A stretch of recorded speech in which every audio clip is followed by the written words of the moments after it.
シアターチャンネルワンワンは年間500本以上の映画をノーカットで放送。さらにスポーツ、音楽などのスペシャルプログラムもますます。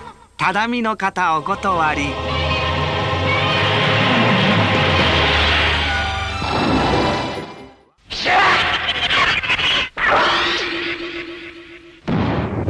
ルマークの怪獣ボーリングゲーム、狙いもピンセットも一人で OK だよ。ブルマークの怪獣ボーリングゲーム。ウルトラマンの怪獣大決戦場だ。見るもがスタンクもすごいサウンドで大爆発。ウルトラバトルゾーン怪獣大決戦場。 Today on Collectible Monsters, we're ringing in the new year with a tribute to kaiju suit actors. Plus, you know, all the other kaiju collectible stuff. Ikimashou!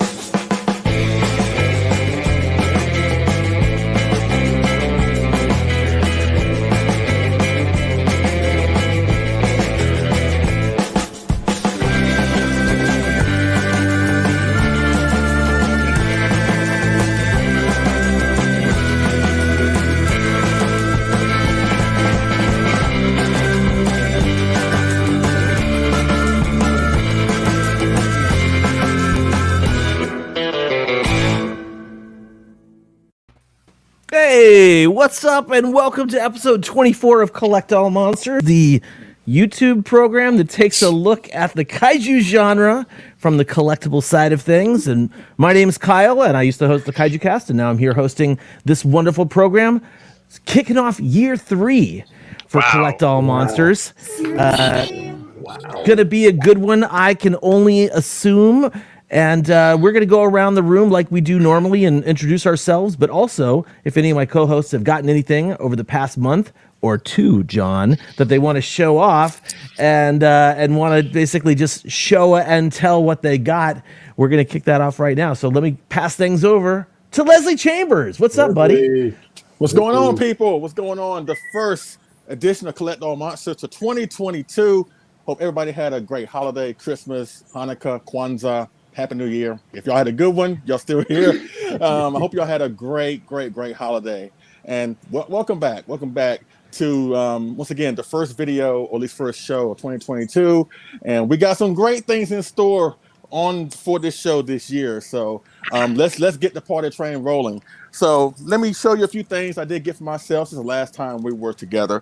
Now, I did unveil a couple of these things when we did our last chat on our Facebook group, but I'm going to show them again here because they're just that awesome. But first and foremost, again, oh my God, the gargantuas, the Billiken gargantuas. Look at this. Wow. Really great paint job. And spoiler alert, we're going to be talking about this guy momentarily. But yes, these, my God. I told David, again, I would think David painted these because these are so amazing. But yeah, the Billiken gargantuas can rival the X Plus in terms of quality and sculpt and paint job, all that good stuff. So yeah, I agree. I agree. Absolutely agree, Leslie. Awesome. All right, now let's go to the Deforeal side of things. And I think I got this in December or November 1 or 2, but I didn't get a chance to talk about it. The Deforeal Gamera 99. Fabulous. Looks really good. Just wait to get gigantic. Wow, that looks great. The absolute best head sculpt of Gamera the S Plus has ever done. Better than the 25, better than the 30. I would even say it's better than the Giant Prime 1 that I have. Look at that. Yeah. Kyle, you're a huge Heisei Gamera fan. What do you think? It's gorgeous, dude. I mean, first up, I think what we've touched on before is that a lot of those Deforeal pieces, the heads are about the same size as a gigantic sculpt would be. Yep. So they get to pack so much great detail into those. I love it. I don't own one, but I think it's really fantastic looking. And every now and then when I look at my Prime 1, I want to chop my head off so I can put this on, but I don't. But I'm smart enough to know that I don't have the skill to do something like that. So I just like, well, the Deforeal, I want this on my Giant. I really do. Oh, by the way. Don't look at me. I'm not doing it. By the way, I got the red with the little bit baby iris. Oh, Nice. Oh, wow. cute. Kawaii. Kawaii desu yo. And again, this will be talked about momentarily by Christine. And also it comes with a little small, like crushed can. You see it right there? Oh, that's so great. Wow. You see what I'm saying? And if you Yes. watch the movie, you would get that reference. You know what I'm Mhm. saying? But yes, baby iris with the Deforeal Gamera 99 looks awesome. Impressive. This guy's gonna make 2 appearances on this show. So here's the first appearance. The 1995 30 centimeter S Plus Rebirth Godzilla or Special Edition. Again, I don't know why they call it the Special Edition, but they could have called it just the Rebirth. The Adult Junior. We know who it is. It's Junior when he becomes the new Godzilla at the end of Godzilla vs. Destroyer or Destroyer or the Destroyer, whatever. I haven't had to get Destoroya. So again, this guy is amazing. John, brother, for real. Look Awesome better collector than on eBay, like this, and I get it. He has standard Heisei color, so he pretty much is really no different than anything else. But the sculpt of the 95, in my opinion, looks awesome. And the way they just handled this figure looks really, really epic. So again, the Rebirth Godzilla, I mean, is that the same sculpt as the Burning? absolutely. It's the ma'am. same sculpt as the 2017 version. And remember, they brought out the clear version. Remember, I showed it on the show a couple months ago. The solid Same orange one. pose. Yeah, Okay. it's the same sculpt. They just painted with the regular Heisei colors. I mean, we've seen that many times before. Like, how many gigantic Shins have they put out with different color variants? Yeah. You know, Right. so they probably had a lot of these sitting in the warehouse. Saying, you know what, we can make a whole bunch of money by doing this, by doing that. Next thing you know, it's gonna be like rainbow bright colors or whatever. And last and certainly but not least, I just got this guy a couple weeks ago, and we're sticking with the Heisei here. Oh my God, this thing's amazing. The Sakai New 91. Oh my God. That's pretty nice. bring it That's closer. pretty sweet. Oh boy, love those. Lord Jesus, my God. And you know what? I shouldn't have this because I didn't pre-order it. Well, I did, but they capped out by the time I did get online that particular day. So I just basically lost interest. But another collector late last year was selling his because he wanted the G-Store exclusive because I got the standard. I was like, you know what? That thing does look good, so let me jump on it. And in my opinion, this is my favorite Sakai 91 that they have ever done. Really? And Wow, that's a big set. That's a huge endorsement. yeah, yes. I mean, I will always say that the Hokkaido one is the definitive version, but this is like my personal favorite one. This is my personal favorite. The second is Hokkaido, and the Shinjuku is like way dead last because that figure sucks. Hey! And spoiler alert, it does suck. Between the sculpt and that abomination of a tail stand, come on now. Yes. Come on now. Wow. But I yes, gotta this agree with thing, you there. yeah, so this thing's amazing. And spoiler alert, let me just plug this. I don't know when we'll do this, but we will get this done real soon. But myself, John Ruffin, Gojira 851, we will get together on a side project here on Collect All Monsters where we would compare all 3 versions of the Sakai 91. So look for that project coming real Great soon. project. I can't wait to watch that. So I've had a many blessing of bot stays recently. So yeah, between the 95, the 91, Gamera, the Billiken, Gargantuous, I've been truly blessed. And I'm so truly blessed to be back here on this show in the new year of 2022. As a matter of fact, hold on one second. I got one more thing I want to showcase. I got my wife something. Hold on. I got my wife something. Hold on. All right. Oh. Is Sandra gonna make an appearance? Yes, she is. Yes. Yes. Oh, that's fear. Oh my God. Killer shirt. Wow. Killer shirt. Awesome. Work it, Sandra. Yeah. I miss Sandra. That's fantastic. I got her this shirt. Fantastic. It's cavity color shirt. Whatever. And Yeah, show the that's sleeve. cute.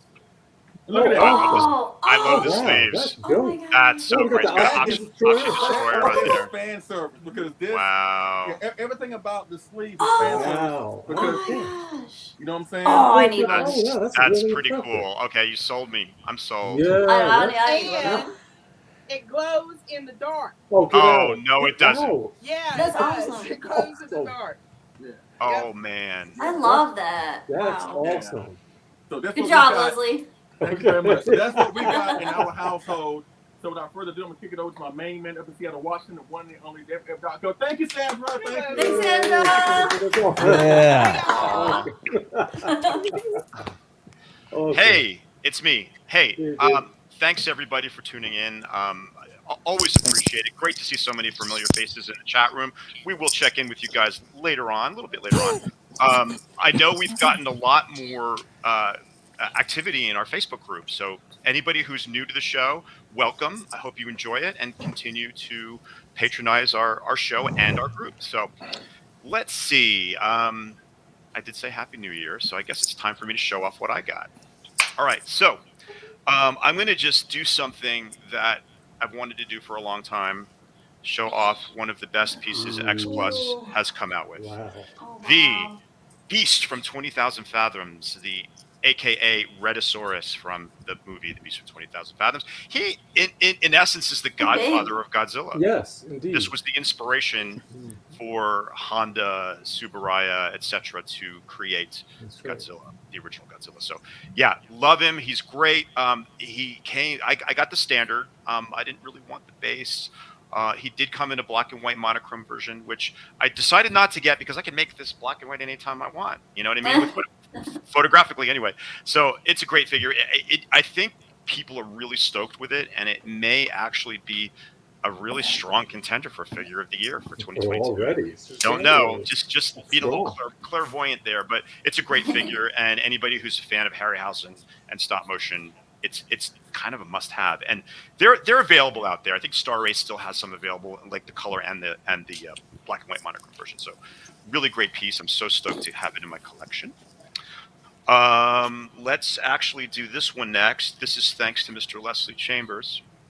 I could not resist after seeing Leslie's review video of this guy. I looked around my room, and if you come in here, you notice it's pretty light on the Heisei.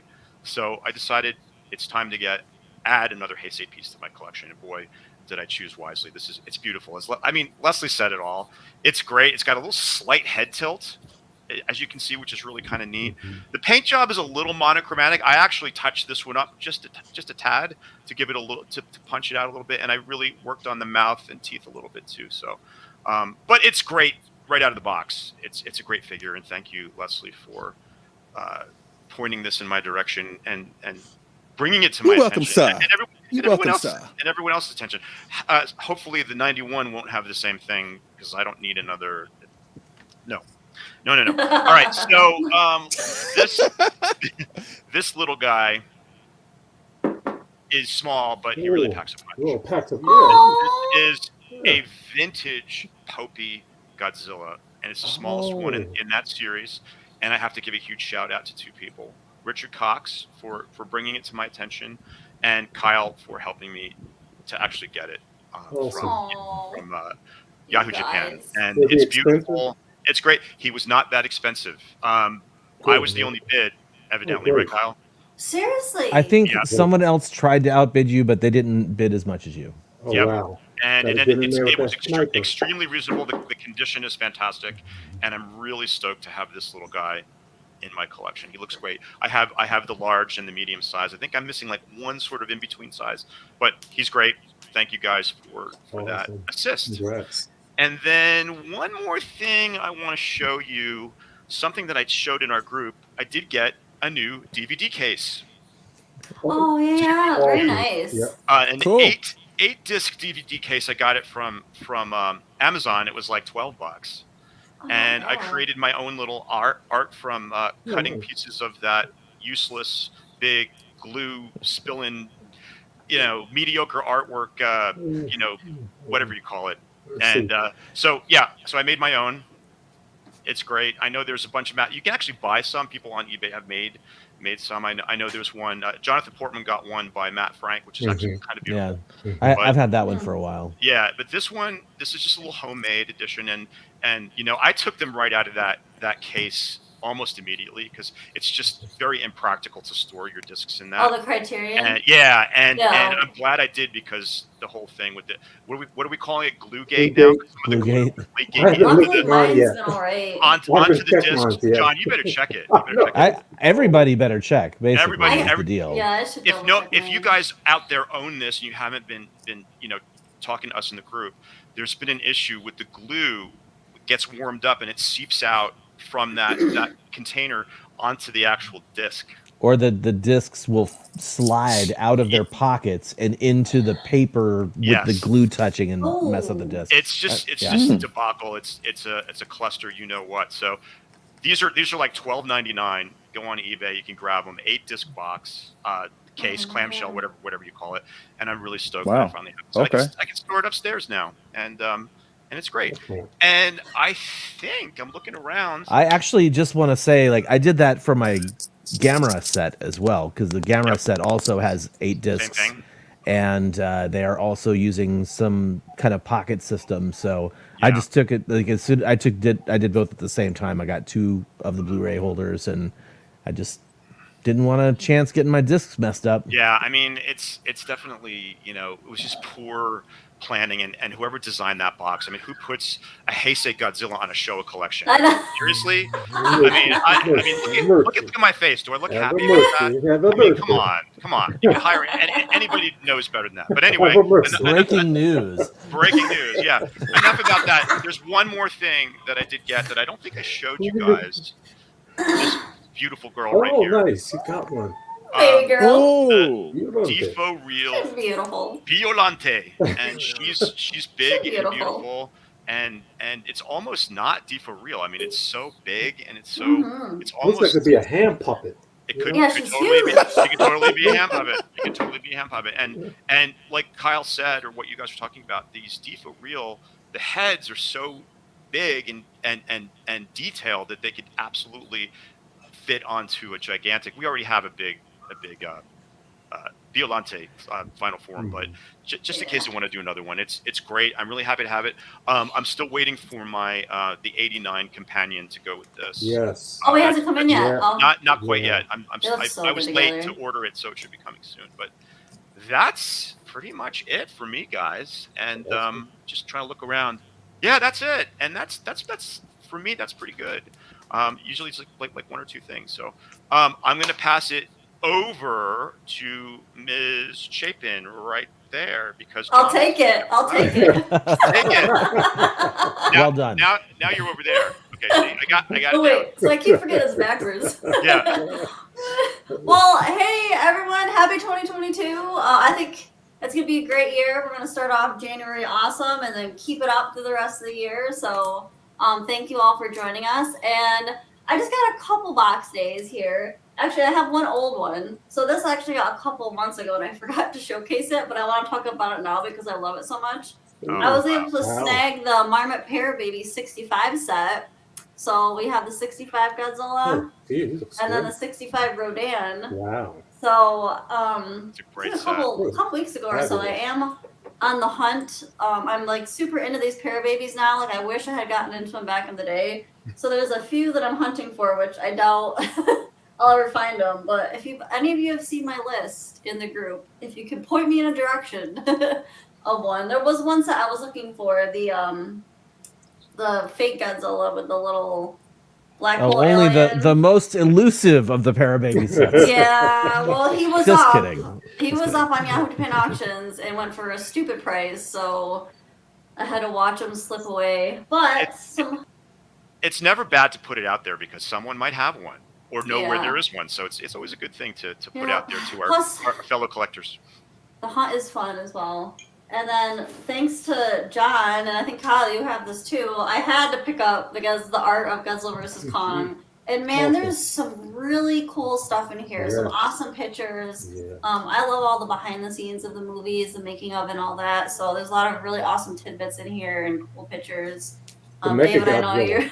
the Megagodzilla is awesome. So cool. Yeah. Like that part is worth it. And actually, I got this on Amazon not too long ago. It was cheaper than when it first came out. I think it was like $25. Oh, that's a good buy. So yeah, not bad. I mean, might as well. And then I got this from Mondo. Record album. Yeah, the Godzilla vs. Deforeal vinyl. And check this out when you open it. Oh, you opened yours up. Oh.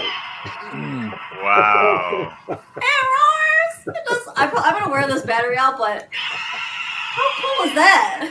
Deforeal. I love it. It's gorgeous. Yeah, that's fabulous. That's really cool. Great art. Oh my gosh, I just love it. I can't. Okay, and then And then let me just quick show you. I got the micro oxygen beam version, so it comes with this super cool pink vinyl record, which I think That's is pretty cool. Groovy. But yeah, so I've been jamming to this while I've been working. And then one more thing I got that I'm also very excited about. Oh, it's two. Oh, wow. I got wow. the Mondo. Oh, you can see my. Oh, I'm trying to get it so there's no. Oh my gosh, you guys, it's huge. It's difficult. So it's huge. Wow, And it's, really huge. You got 24 by 36? That's, Yeah. yes. Is it taller than you? Oh my god. Pretty much. But I don't even know how I got this, honestly. I was on the Mondo website as soon as it dropped. And this is not the variant, because the variants usually have a smaller release size. So I went for just the regular standard edition, and I clicked that button as fast as I could, and I got it. So excited. And actually, my man, he so Joe saw it because I had hung it in my office so I could stare at it while I'm working. And he comes in, he's like, "Wow, this thing is awesome." He's like, "You know what? We need to hang that in the living room." And I was like, "Babe, that's a genius idea. Let's hang it in the living room." So, but he loves it too. He supports all my collection and stuff. So isn't that great when that happens, Christine? Because the piece that I got recently, the Tom Whalen Mothra versus Godzilla piece, yeah. Keith is stoked, and we're gonna hang that bad boy in the living room too. So he's like, "That's not going downstairs. That's going upstairs." I'm like,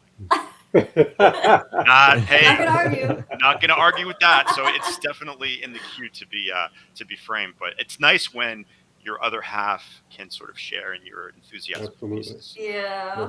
I know. Oh, nice work. So impressed by it, but I love it. So that's my box. I was hoping one more would come in today. I have something coming in that I'm super excited about, but it's not here yet. So next show, I'll have something to show off. So John, I know that you already teased us in the group about some massive box days you got to show us. So I'm really excited to see what you got. Wait, I'm gonna make myself comfortable now. Hey, hold on. Yeah, pull up the chair. Look at my pillow. Comfortable.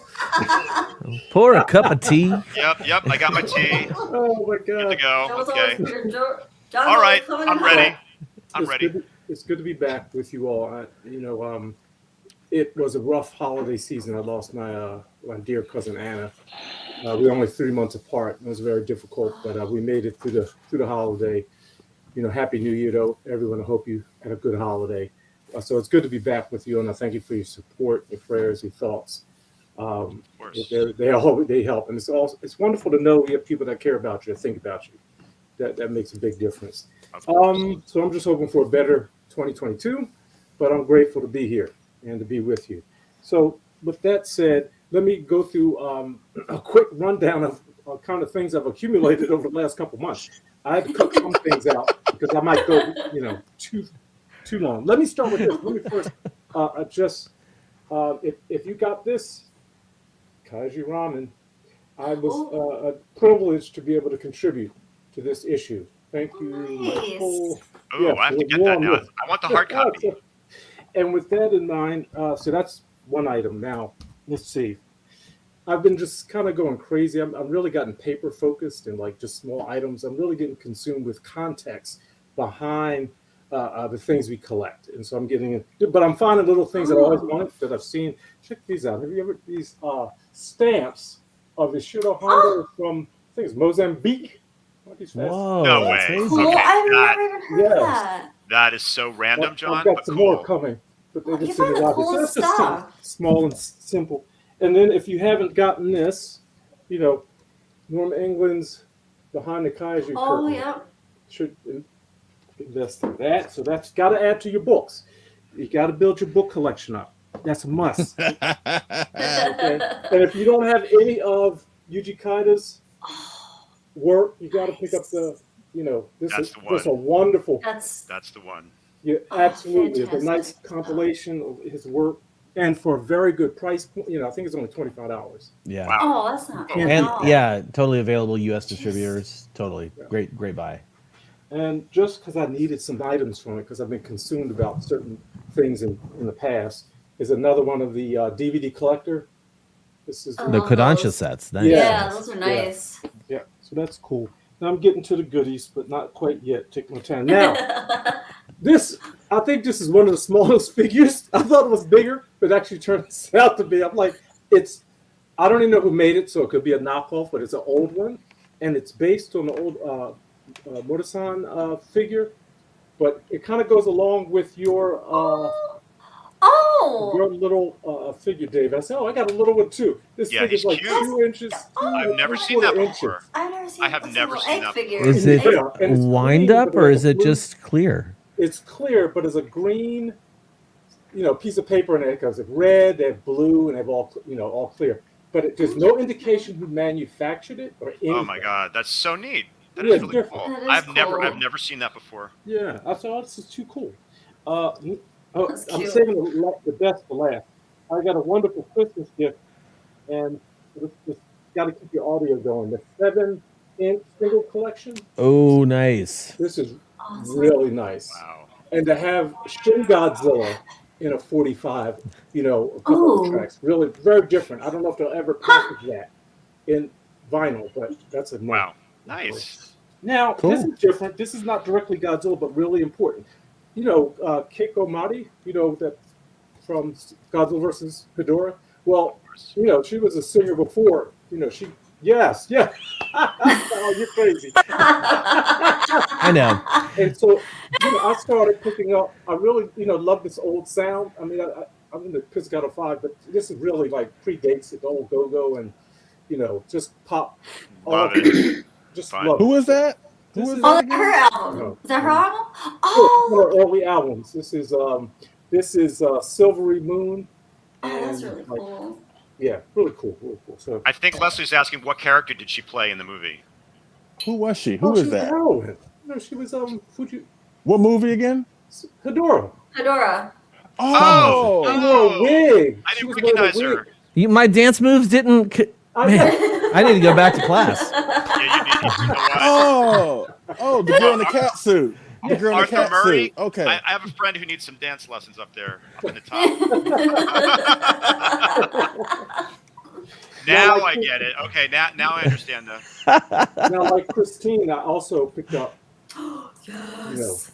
Had to get the We have a lot Mondo. of crossover here. Everybody's got This something is that Yeah. each other has. Had to get Fantastic. that. Now, here's something to continue the audio theme. Anything cassette tape that I don't have. Here's Godzilla '84 Ooh. soundtrack on cassette. A cassette tape? Yes. Wow. Like 8 or 9 tracks on it. Oh my gosh, I don't even have my cassette That's tape. another player. one. That's important to John and I because we used to record that stuff on That's our right. TVs when we were kids. So it's like That's so right. nostalgic to Gotta like have it. listen to a cassette tape of that stuff. The So cassette tape. nice grab. Now, I know many of you probably, I don't know how many of you got that, but they had to get the Ooh. Sakai, Ooh. I cat. Oh, okay. I Nice. didn't. That's a must. I didn't because I have the Sakai resin kit. So you got the real deal. I Yeah, just and I'm got- afraid to move it though. Yeah, I understand. I have the Can imitation. you imagine, John, that piece Ooh. in fragile No. resin? I can't even say that. You look at it, it'll break Fragile apart. resin. Yeah, I look at it wrong. It's like an SH monster. Or something. The head falls off. Now, like you, Christine, I did get a poster. This I've been just fascinated by the Revival Festival of 1983. So I've been getting like old paper products. So I end up getting the poster. Oh, I love that. I've seen that. That's great. Reflection on there. Oh, You that's can so see it. nice. So Nice. pretty cool. So that's another cool item. Now let's get down to the last couple here that I'm really happy about. Now this is one that David, you got a few months ago, but I found one just not looking. And I said, head. Isn't that fun when you find it not looking, Mhm. not trying? What is it? What is it? What is it? Oh, King of the Seesaw! Yes! Yes. Awesome. The cast. Oh. Uh-oh. Gotta wake up the beast. Oh no! Did he break? No, he broke. Oh Are you no! serious? Oh, but it's easy to fix. Oh no, John! Oh, no. Because it's not resin. No, it's not resin. It's Oh, some kind of It's weird. PVC. And it's a PVC it's a thing, yeah. joint that he's back. He's all right. Oh He's my okay? God. Alright. You guys, Matter there's of really fact- something crazy going on. Oh, No. Live shows are very dangerous, people.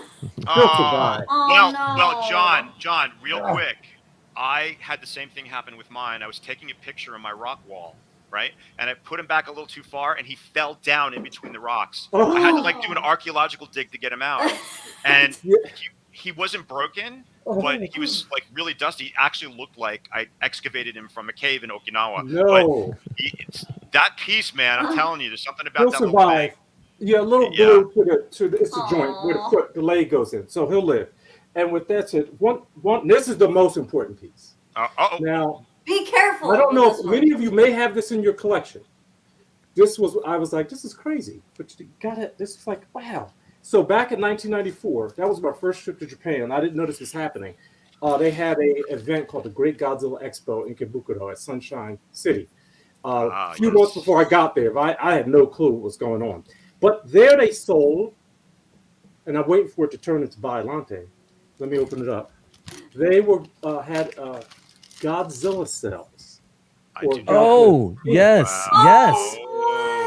I remember this. Oh man! There's a keychain version, and then there's one in the little culture. That's but it's fantastic. I never even knew about supposed to be old from a Godzilla suit. No, for real? Like that's what that's supposed to be? That's where it comes from. Interesting. They took it from an old suit. Oh my god! Cool. Wow, that's not neat. pretty cool. That is super cool. Oh, I forgot about this little guy too. Oh, yeah, he's I got so cute. I forgot. I've got one I wish too. I would have got. I had the original 2000, so I was like, I don't need it. But he's just so cute. Mine caught a bug. So cute. He's dope. I never get the Ricks, but that's it. That were my box days. Yeah, I left out a few other things, but that's for another time and place. Nice, very nice, very nice. Thanks for your patience. Great stuff. Of course. And so back to our fearless leader. Back to you, Carl. And Thank you, sorry, John. the Thank show you. is over. See you next month. Great seeing everybody. Yeah. Plenty to talk about right now. Actually, I did not have very many box days this time. Why. In fact, a different kind of box. I did actually. Boxing? Well, I have had Boxing different Monday. kinds of box days. Yes. So actually, it's for everybody that knows, this is not real. What you're seeing behind me, this is green screened.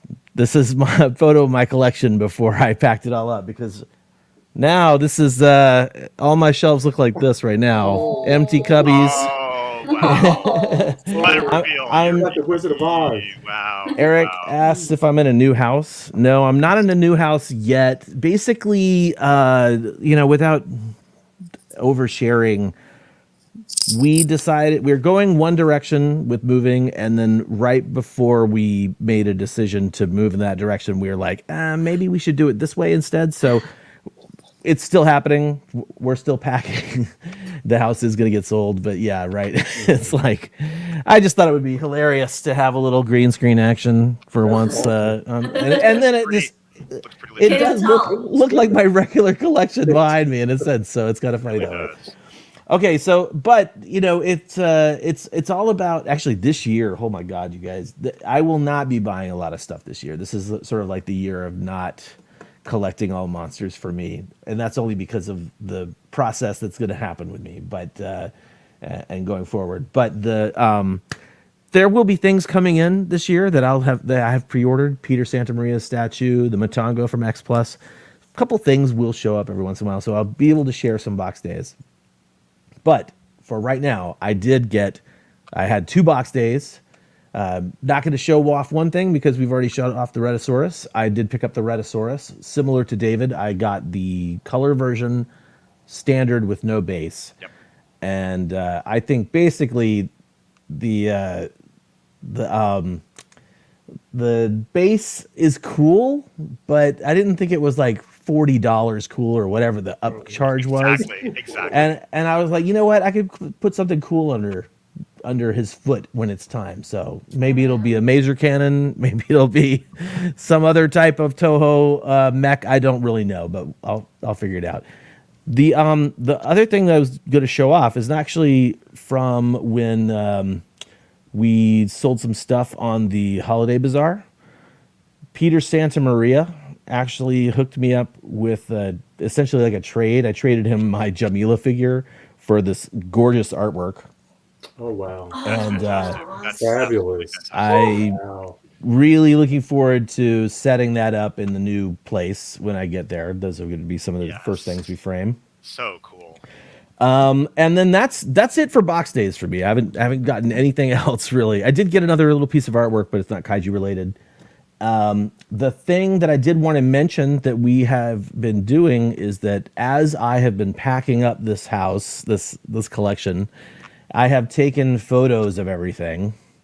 And so I actually did go through and I have like 1,300 photos on my phone of my collection. Incredible. And like, so each piece got photographed front, back, sometimes the front two sides. And then it all got packed away. So it's difficult to do, but man, what a crazy, interesting process. Because when I moved into this house, I had nothing. I had stuff, but like comparatively, I had nothing. And basically, for me, like this is 11 years of building this collection, and I had already been a collector. So really, like packing everything up was a process. And actually, I'm not going to spin the camera around so you can see the rest of the room. This room is not fully packed up. There's still so much stuff that has to get dealt with. But anyway. Wow. While I was taking photos, I did shoot some video. And then right when we finished packing the actual collection, right, so all the toys are packed up, Lady Kyle and I sat down and we basically shot a video that'll be supplemental material on the channel, talking about the process of packing, photographing, and a couple of stories that came up therein. Unfortunately, I couldn't get my photos off of my phone and into a usable format during this episode. So there's going to be a whole lot of me going like, oh yeah, I have this figure of X, Y, and Z, but I can't do the thing where I just reach and grab it and show it to you guys. So that's all good. That's all fine. Okay. Basically, we're going to get to the chat room check-in in just a second. I did see someone ask me where I got this shirt. This is, talked about it a while ago. This is a hardcore chocolate shirt, so it came from Japan. It was Godzilla. They had a Godzilla one with a 62 and a Gigan one, and they had it for sale at the DNA of Tokusatsu event. So I had somebody pick it up for me. So Very cool. you might be able to actually get it online. I would check out the Hardcore Chocolate website and or at least their Twitter account. Anyway, that's going to do it for me and my box days. And we do have someone who's joining us who, if he wants to tell us about some of his box days, we're going to ask, actually, David, would you introduce the person we'll be bringing on screen next? Of course, I'd be happy to. So this gentleman, you may know him from his podcast, but most of us know him from this, Kaiju Ramen magazine, which is an online magazine, and they also have hard copies available. And he's got a project that he's working on right now with his partner Travis Alexander. And let's welcome Michael on to talk about that project. Welcome, Michael. Hey guys. What's up? What's up? Hey guys. It's a pleasure. It's a pleasure to meet everybody. I got to see everybody in the green room, but it's good to see everybody again. John, condolences, man, and happy New Year to everybody. It's great to be here, guys. Thank you so much. Thank you. Thanks for coming. As for my box days, since we're doing a little bit of box days, I won't take up as much time as, say, Leslie with my box days. But I do have a few things I want to show. It is no secret in some of these. Let me take my glasses off. It is no secret in some of these groups, I am a Sofubi newbie. I've gotten into more Sofubi stuff this year. So the first thing I want to show off is this little tiny Mechagodzilla. Oh, US Toys. Yes. Love those things. This is the Yuji Kaida exhibition, I believe, if I'm not mistaken. Nice. This is the Yuji Godzilla Kaida exhibition nice. inclusive. Yeah. Also, I did get a Biolante this year, but I got this from a private. This is the glowy. Yeah, I got this from a private seller in one of the groups. Love it. Fantastic. It's fantastic. Not It's a great sculpt. to be outdone by anybody here, especially Leslie. I did get this guy. Oh, Nice. Yeah, that is a beautiful piece. That is instant Sofubi cred right there. Oh yeah. Instant. I will say that I love this more than that Spiral King Ghidorah. Wow. I'm just gonna say that right now. Well, better that's than- your standard I'm with thing. you. I'm with you, Michael. I'm that with means you you- too. I think But it's just okay. But that means- fantastic. Well, that means your standards ain't too high, but that's I think it means he also loves saving hundreds of dollars, right? more like thousands. More like thousands. Thousands of dollars, yes. But no, thank you so much, guys, for letting me come on here and talk about my little fan project. It is definitely a labor of love that a lot of you guys have been able to be a part of in some small way. And hopefully at one point I can have you guys all featured in the magazine at one point. But for those who don't know me, I'm Michael. I run a fan magazine called Kaiju Ramen, which is just a quarterly magazine. It's primarily digital, but we do small run print copies for those who like more tangible ways of interacting with our content. And basically it was a magazine birthed out of the idea that there should be more than one kaiju focused magazine out there. And we took the approach of like it's a magazine for fans by fans, and that I think maybe that a lot of other publications kind of forget about. So we have had the pleasure of working with so many fantastic writers and so many fantastic artists over this past year, over the 4 issues that we've been able to do, and it's been I am so grateful. Like I have no idea what else to say here except I am extremely grateful for all the support that we've got. Awesome. Nice work. Awesome. Thanks for doing it. So do you want to talk a little bit about the current Kickstarter? I know technically you guys are already funded, but there's always reasons to back a good Kickstarter. Oh yeah, like we hit 100% like maybe a day ago or something like that. And honestly, Congratulations. so we're well beyond that goal at this point. So basically, we have been asked by several people in fandom in these groups, like, when are we going to reprint these issues? And for those who are not aware, it is extremely expensive to do a magazine. Yes. John knows exactly what it's like to run a magazine, even a small publication. Like it's extremely expensive and it's resource intensive. Yes. So we have not really been able to make like huge runs of our physical copy of magazines, but we came up with the idea of doing a collected issue a few months ago that compiles all of that past material plus some extras that we've been kind of holding on to because we couldn't include everything in these magazines. So we've been holding on to several articles and some just little featurettes that we wanted to put in there from fantastic writers and artists. And I guess Kaiju, if you want to think of it like this, Kaiju Ramen Volume 1 will serve as sort of the director's cut for what the magazine has become so far. Fantastic. Yeah, it's great. It's a great magazine. There's so much content in there, and there's something for everybody in it. I mean, for example, this issue that I have, the one about King Caesar in Okinawa, it blends Japanese culture with pop culture, and I love that stuff. And I love when you know you can point that stuff out to the casual viewer who may not know where the inspiration for King Caesar came from. And that's the kind of thing. That's the kind of thing that I love to see, and I would love to see more of. Hint, hint.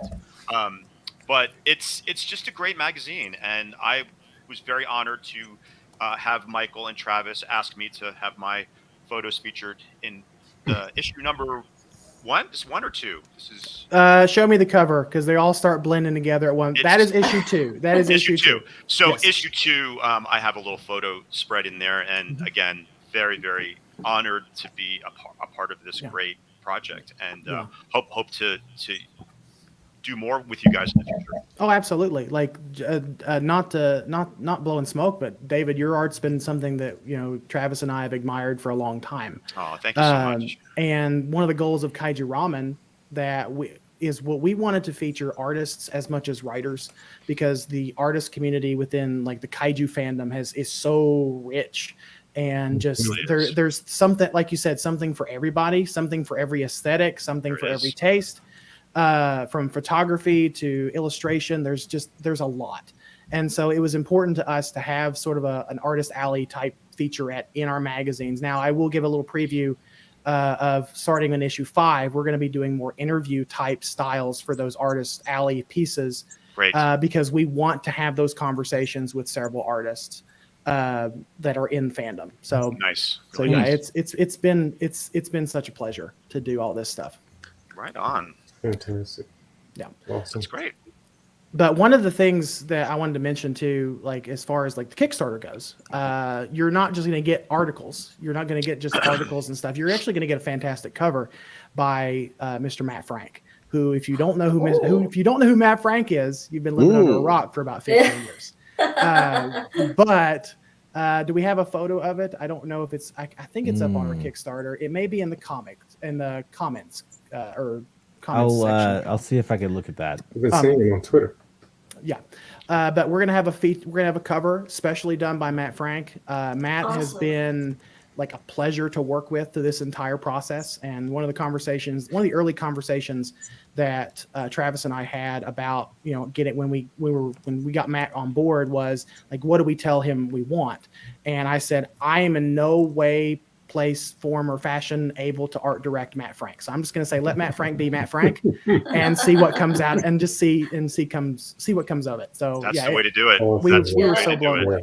Yeah, we were so blown away. And one thing I want to mention about the Kickstarter is, like, if you want this book, this is the only way to get it. We're not going to be doing other runs of this book. We're not going to print these books separately. This is it. Like, so if you want this volumized issue of Kaiju Ramen, the only way to get it is to back this Kickstarter. And you've got plenty of time. From the last time I checked, you've still got like 2 weeks to go. So if you want your own copy, please, by all means, get this book.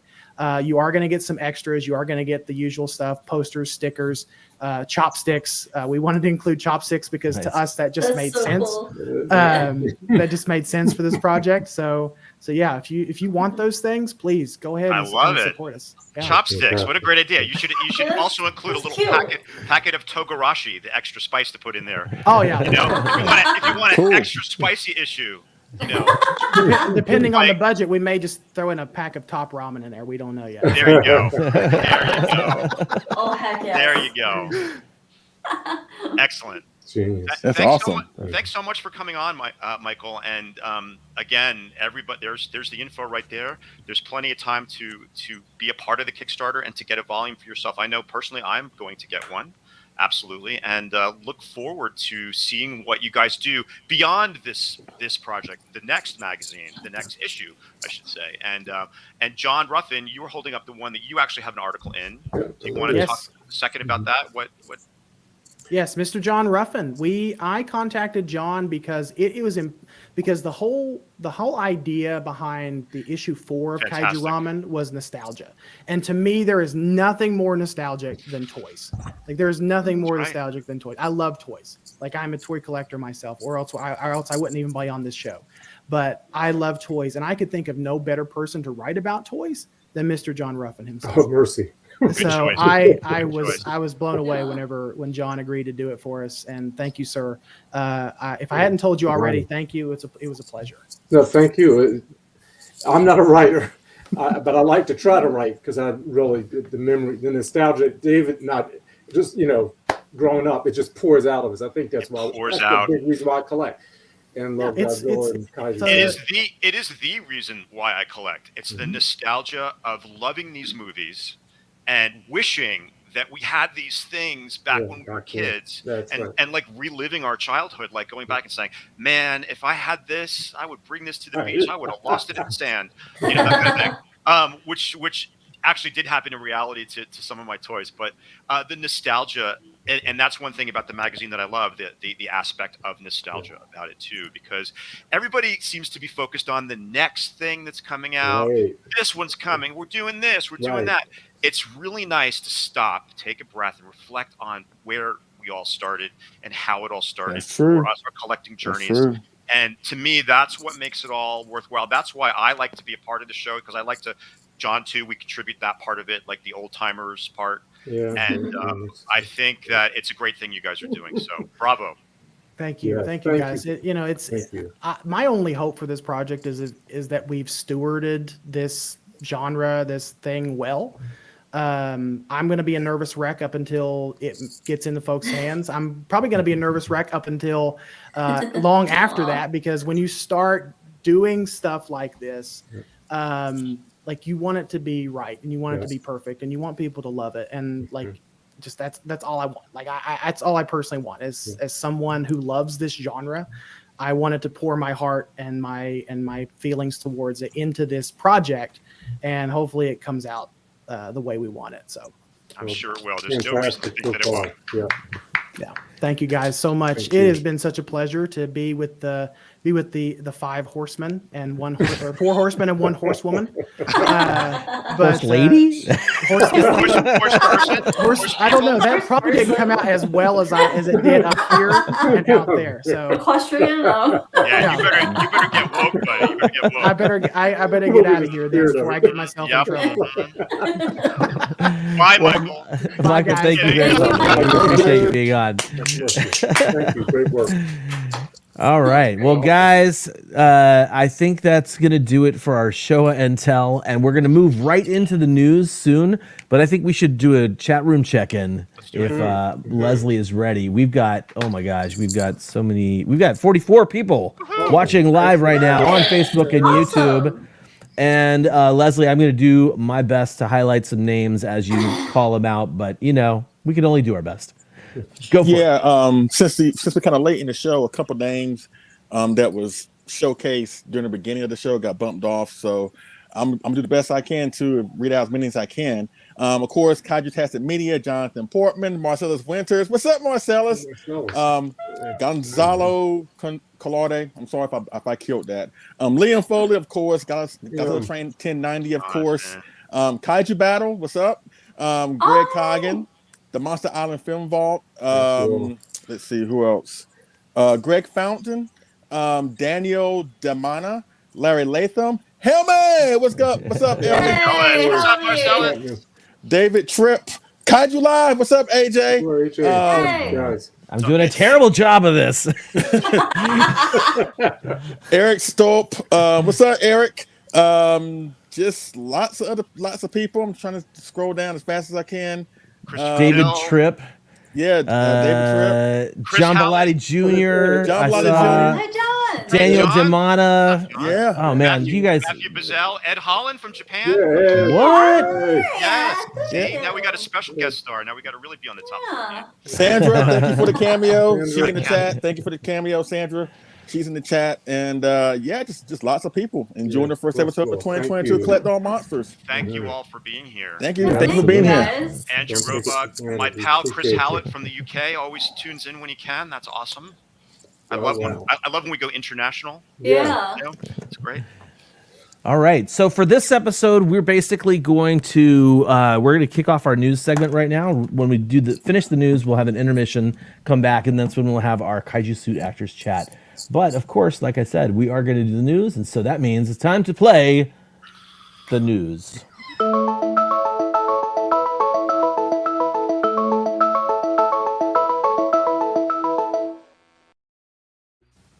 All right. Let's see. I know John wants to be here, so I think this is the order we'll go in. And I gotta, you guys work with me in terms of vamping for a little bit when I get your pictures open. Yes.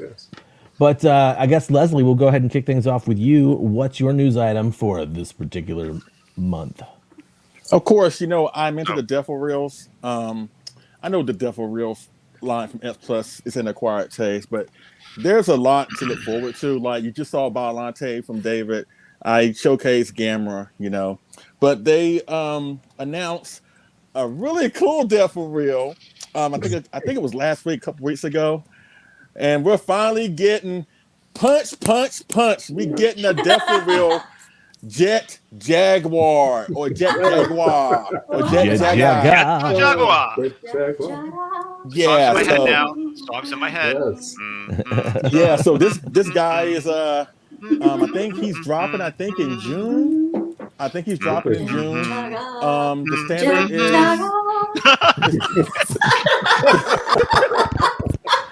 I love that song. It's an earworm. It's a freaking earworm. I'm telling you right now.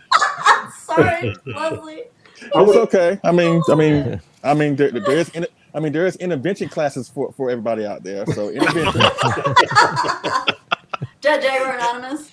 Yeah. You know what? He is pretty cute. He is pretty damn He is cute. cute. I don't think I saw all these angles. Oh, maybe this means we'll have a Megalon coming. And that's what I was going to say. Like, you know, because they're doing Jaguar, it's only a matter of time before we get the other 3 monsters, you know, from the film. Imagine what Godzilla would look like with those big cocaine eyes. This should make the Rick the eyes go around. And holding the telephone pole or tree or whatever that is. Oh my gosh, yes. Yeah. So basically, the standard Jaguar is him by himself, and the Rick comes with the light up in his eyes. I'm definitely going after this one. I'm going for the Rick. Because the blue just looks really cool to me, and I think he's dropping in. I think he's dropping in June. Hopefully without any delays, but you never know how things are. But yes, this is a cool addition to the Deforeal line, and again, it's only a matter of time. With this guy right here, it's only a matter of time before we get the other 3 from the film. Like, can you imagine what a Deforeal Megalon or Gigan would look like? Oh man. That looks so cute, I bet. So I'm definitely. Let's not get a Gigan until Kyle's ready to buy stuff again. Hey, hold on, G. Hold your horses. So I'm definitely looking forward to this piece, and that's all I want to talk about in my segment. So without further ado, let me kick it over to my main man up in Seattle, Washington, David F. Dopko. What's up, David? Thanks, Leslie, and I thank you for sharing those awesome angles of the Jet Jaguar. I was sort of like, and then I saw these angles. It's pretty damn cute, and as we said before, that head would fit perfectly on a gigantic Jet Jaguar. Can you imagine? Can you imagine? It could happen. You never know. You never know. All right, so my news story. You know, things are very expensive in the collecting world, and sometimes I feel like I'm getting priced out of the collectible world, out of the fandom. But this item I chose is very affordable, and it's kind of cool. So, Kyle, you have an image, I think. It's going to be the Megahouse. Now, this is a strange title, PT Trauma Series. And that's what they're calling it, and it's basically they're little minifigures, and each figure stands at 9.5 centimeters from Shin Ultraman, of course. There's two different positions of Ultraman, and there's also Nuranga and Gabora. So these are the new incarnations of these monsters. I so can't wait to see this movie whenever it's coming out.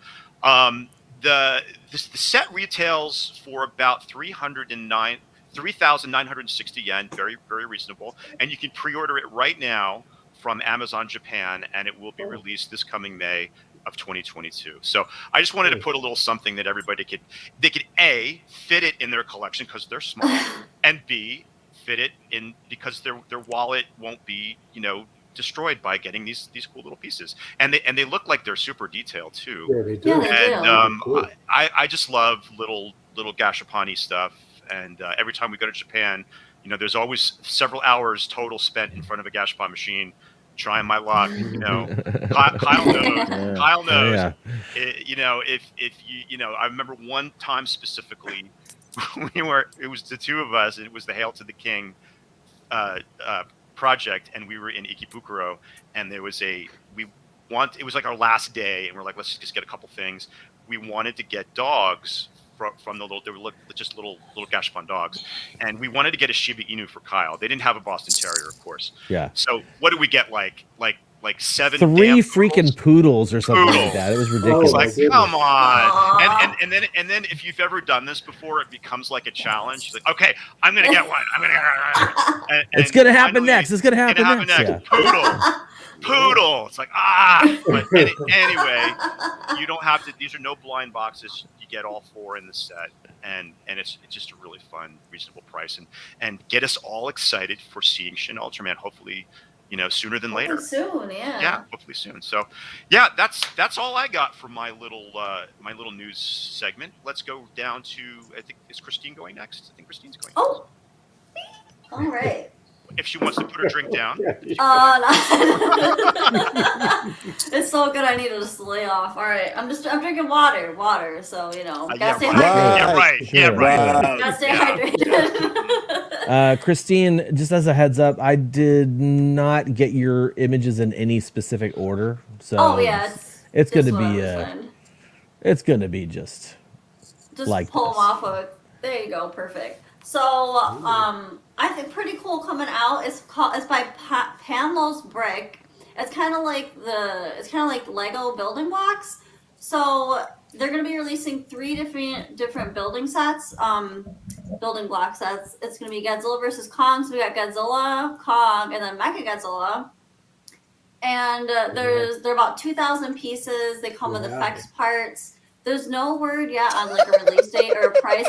I think they're cool. Awesome. I think it'd be fun for like if you have kids to do. I'm thinking like right now I think they're only going to be released in China, but I did notice that Amazon does sell Panlos brick building kits. Like they have like some Jurassic Park ones and like all different kinds of stuff on Amazon. So I mean, who knows? These might show up on Amazon, or there's another website called YWOB, which is Your World of Building Blocks, and they carry. I mean, if anybody would have it, it'd probably be the Your World of Building Blocks, because they have all like of the Panlos stuff.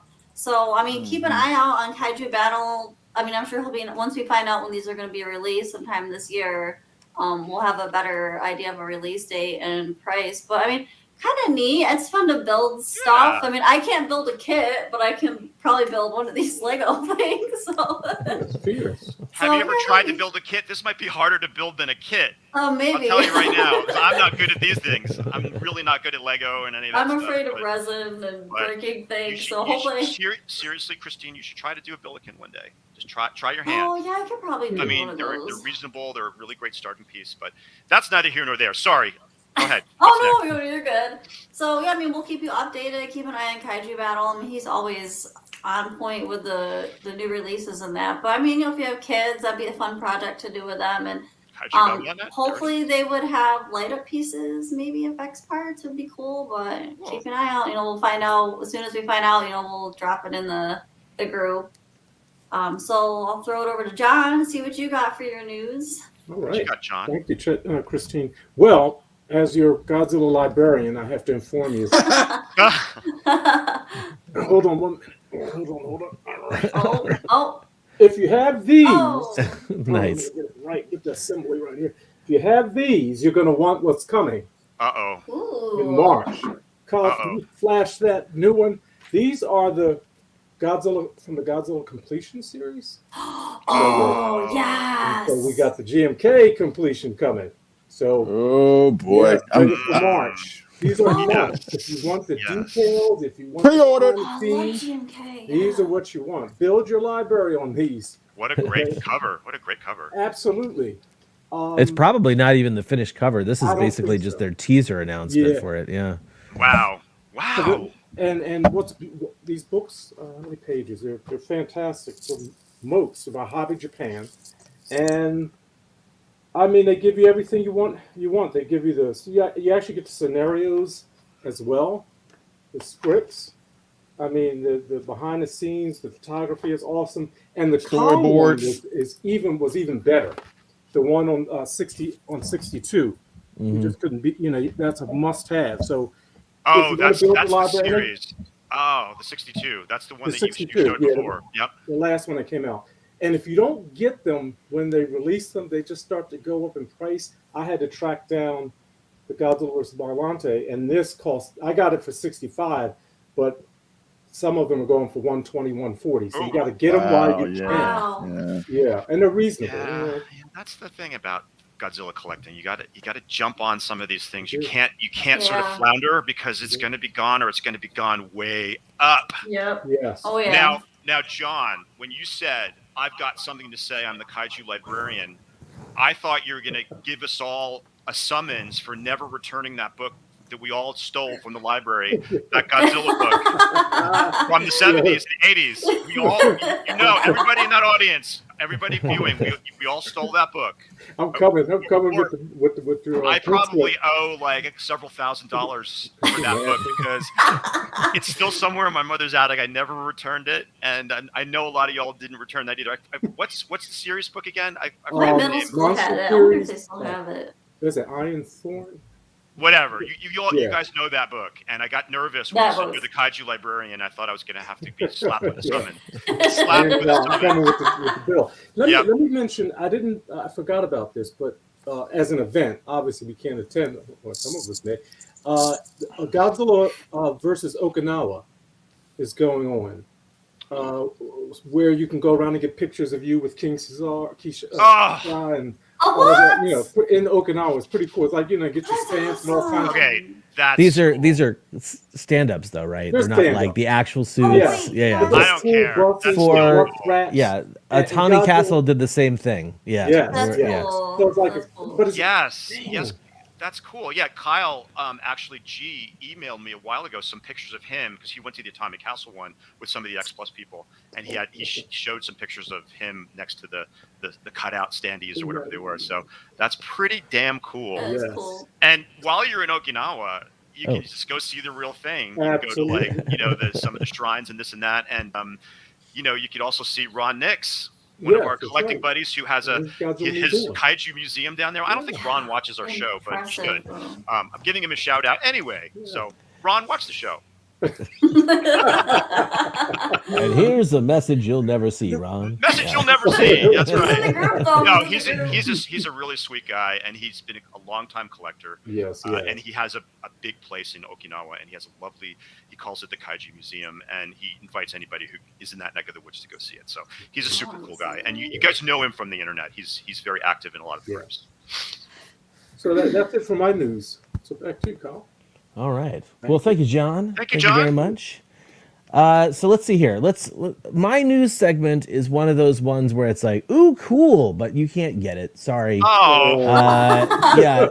So I know I usually hate doing those, but we're gonna do some 50th anniversary news sharing here. So if you're on the Godzilla store, you'll see this this Lucky Bag set that came out. Now, if anybody recalls, last year we talked about Lucky Bags. Lucky Bags are when every new year, tons and tons of stores in Japan will put together special bags that you can purchase, and that's the easiest way to say it. It's a special bag from that store. It's exclusive, yada yada. For the purpose of this news item, this Lucky Bag set is sold out, unfortunately, but it was only $132, and it was from the Godzilla store, and you would get a bag that would have one of 4 Gigans from Marusan, Gigan 50th anniversary keychain, the SFX book, which is this guy down here, and then also apparently a backpack. I'm not exactly sure which backpack, but I wanted to talk about this because when I saw these pictures, I was like, oh man, why can't I get this? Yeah. Because the Gigan, boy, that's a beautiful, beautiful boy right there. Let me hide my sidebar here and share this guy. So, like I said, it was like you have 4 different versions of Gigan, right? So it's like they're very similar but slightly different. So here's the bluish. There's the reddish. There's I think it's the metallic one. I can't remember. But basically, I wish that I could have gotten one of these. And if I hadn't been on this whole I shouldn't be spending money kick right now, then I definitely would have done that, because when I showed those to Lady Kyle, she was like, when are we getting those?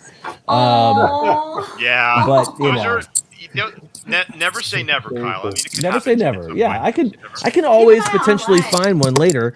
I've gotten Lucky Bag items years after the fact, so I'm not really too concerned about it. I really do love those. Actually, the Marmot Gigan is my favorite sculpt of Gigan at all, the Monster Heaven version. But Marusan's sculpt is choice. I bought a beautiful one in 2015, and I would not hesitate to get another one in my collection, honestly.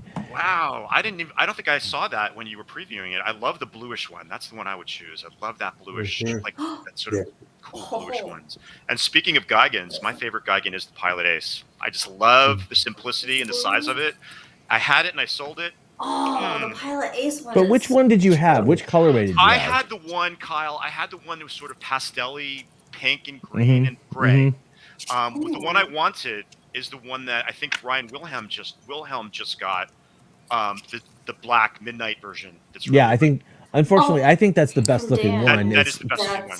And you're talking about an already rare I know. Pilot Ace, I Pilot Ace releases, and then a Yeah. very rare colorway. I've only Yes, I seen know. one in person. I got Shout out to champagne Nev. taste. Got champagne taste. That's right. That's On a right. beer budget. I hate champagne. Actually. There you go, Kyle. Yeah, beauty. I have that too, but it's packed away. Anyway, sorry. But that's going to do it for our news items for this month. And as if you are unaware of what we do here, we basically only choose one news item to showcase because it takes us a while to chat each other up about it through this whole process. But the news, if you want to get more, go to kaijubattle.net because Michael Farah's website covers everything. Everything. So go check out kaijubattle.net and definitely give Mike some of your clicks because that website is killer. And we don't always pull every single thing from Michael's website, but basically it's the first place we check. Even if we pull it from somewhere else, there's an image that we take from Michael's website. There's always something that he can contribute to this news segment, and we really appreciate what you do, as does the rest of the community. I'm sure. I'm speaking for everybody. That's right. That's right. All right. Well, I think that's going to do it for the first half of our show. We're going to have, I think, a little under a 2-minute intermission right now. And then when we come back, we'll be talking about our favorite, well, not our favorite, but we'll talk about suit actors from the tokusatsu world. Awesome. And so until then, enjoy your couple of minutes. All right.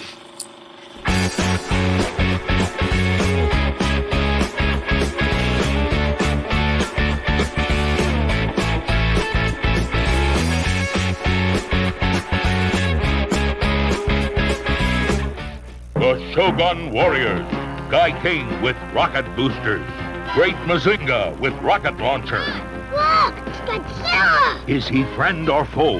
You can decide. Wow. Launch his claw. Imagine his breath is a blast of fire. Good warning! The large Shogun Warriors and Godzilla, they're ready to strike when you are. The Shogun Warriors, Great Mazinga, Guy King, and Godzilla, each sold separately. Accessories not for use with smaller Shogun Warriors from Mattel.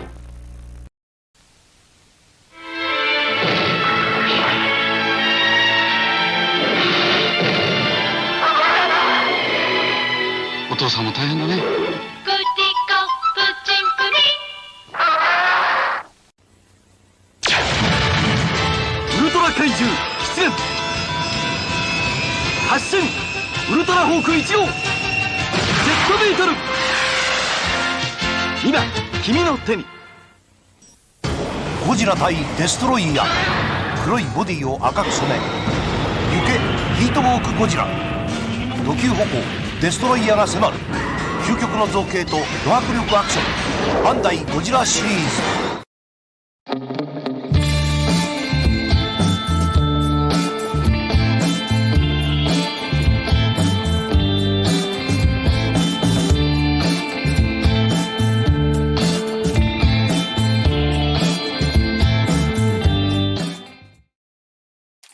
Hey, welcome back. I barely made it back. Barely. I just sat down. Wow. We would have had to go on without you, David. Yes. Impossible. Can't be done. I mean, next time I'll try and make it a 3-minute one. But no, anyway. It's okay. No. Oh man. So just super fast. I saw a couple of. I saw at least one. Robert Dwyer asked, "Is there a way to get the Godzilla Store website to display in English?" Yes. Use Google Chrome. Oh yeah. I know that there are other things you can do as well. Like you can use other websites or other apps, but Google Chrome is what I use, and it basically has like a little. Hang on, let me show you. Let's see. New. Okay, so basically, if you use Google Chrome, here, I have a little tech lesson for you guys. Up at the very top, let me turn off the banners here. At the very top, I have this option, and this option allows you to translate it to English. And yeah, there you go. January new product. Nice. However, you still have the issue with the Godzilla store where you are required to have a proxy. You cannot buy direct from the Godzilla store website and have it shipped directly to the US. You have to have a proxy for that. I've used Zen Market, but there you go. And yes, as Michael says, use Chrome to translate. But there you go. That's what I would do. You guys ready for our tribute to people in suits? Of course. So actually, I think what we should do is, Leslie, if you want to sort of introduce this was another one of your ideas. Yeah, sure. I'll do that. All right. Cool. Well, the idea for this topic is, of course, 2 weeks ago, actually 2 weeks ago to this day, January 1st, it was Haruo Nakajima's birthday. And of course, everybody around this time of year, we always pay tribute to Nakajima, and because of course he was regarded and still is as probably the greatest suit actor of all time. But I wanted to do a topic because what he did was remarkable and is legendary and everything he done. But there are also a few other actors that really doesn't get the acknowledgement that Nakajima did. So that's why we are covering more suit actors than Nakajima in this segment. And for me, I chose Hiroshi Sakita, who was in a lot of ways. Actually, hang on a sec. Before you go into your guide that you chose. Okay. I did want to say that, like Leslie mentioned, we talk about Nakajima a lot. We talk about the phrase that I like to use is the big three. You have Haruo Nakajima. Let me just do that. Haruo Nakajima, of course, played Godzilla from 1954 through 1972. And then the next big one is Kenpachiro Satsuma, who played Godzilla from 1984 to 1995. And then the next big one is Tsutomu Kitagawa, who played Godzilla from 1999 through 2004 with one movie break in the middle of there. And what we, as Leslie mentioned, a lot of these actors, we give the big three a lot of bandwidth already. A lot of people cover it, and they of course deserve all of those accolades. But there's so many more actors out there that most kaiju fans haven't even heard of. If you have heard of these people, great for you, and that's great. You should also know their names just like we do. But we wanted to specifically showcase some of the actors, and then we're going to talk about the collectibles they're in, right, Leslie? Yes, absolutely. All right. So I chose Hiroshi Sakita, who was in a lot of ways during the late 60s, probably what you would call the Silver Age in the Showa era. He was in a lot of cases Nakajima's dance partner. He was, as it comes to collectibles, he was Ebera in Ebera Horror of the Deep, also known as Godzilla vs. the Sea Monster. He was Gorosaurus in King Kong Escapes. And let's see, who else? Oh, he was also Godzilla in Son of Godzilla. And you're probably wondering, no, wasn't Nakajima in Son of Godzilla? Yes, he was, but technically he was in the water scenes, because remember, there were two different suits used for Son of Godzilla. The one with the cocaine eyes from '66 that was used in the water scenes, that was Nakajima. But the bigger suit that was used for the land scenes, the Musu Goji suit, which in my opinion, I still love this suit. I don't care. I know David loves this suit. I don't really care what you think. I love this suit. But the suit was made for a larger actor because they wanted Godzilla to be super large in comparison to Minya. So, but Nakajima couldn't fit in this suit. So I think they had somebody, his name was Shinji Onaka. I think he was a baseball player, I think. I may get those facts mixed up, but I think he broke his hand during the early filming of the Son of Godzilla when he was in the suit. So they got the guy who played Ebera and Gorosaurus to play Godzilla in the land scenes of Son of Godzilla. And finally, he was also Sanda in War of the Gargantuas. And it was the purpose also of this segment is again to give love to those suit actors, because I think, in my opinion, this is my opinion, I think it's a travesty in a way that a lot of people when we talk about men in suits, or at least tokusatsu, a lot of people tend to really just thumb their noses at it and say it's not really suit acting, which I think is, again, I think that's wrong. And it did my heart joy when Nakajima got that acknouncement at the Academy Awards a couple years ago. Absolutely. Remember that? Remember that? Right there. So it was Well nice deserved. to see that. It was a shame it happened after he passed away, but still, it was nice to see that. So I chose Sakita because, again, I think he was a great suit actor, and the chemistry he had with Nakajima in all the films he opposed him in. Because, again, he was Ebera. He was, when opposed to Nakajima's Godzilla. He was Sanda opposed to Nakajima's Gaara. He was Mechanicon and Gorosaurus opposed to Nakajima's King Kong. And he was also, I think, Anguirus in Destroy All Monsters. So the guy has some great work under his belt. But aside from Son of Godzilla, and I think his performance in Son of Godzilla is amazing because, for one, now that I have kids, I really understand what Godzilla went through as a father. As a kid, when I watched the film, you don't really understand. But now that I have kids, I definitely understood. And I know a lot of people don't like the fact that they changed Godzilla's persona. They don't like the fact that he's not this serious metaphor or the fearsome monster that he was in the early going of his film career. But I like the gradual evolution of the character in the Showa series, which is why I love the Showa series so much. But I have to say, I think his finest performance is Sanda. Oh, absolutely. 100%. And even though he's in a bulky suit, you can still see his eyes. And again, you can also see Gaara's eyes, or at least Nakajima's eyes. And the eyes convey so much emotion. You can tell when Sanda is angry, when he's upset, or when he has sorrow for Gaara.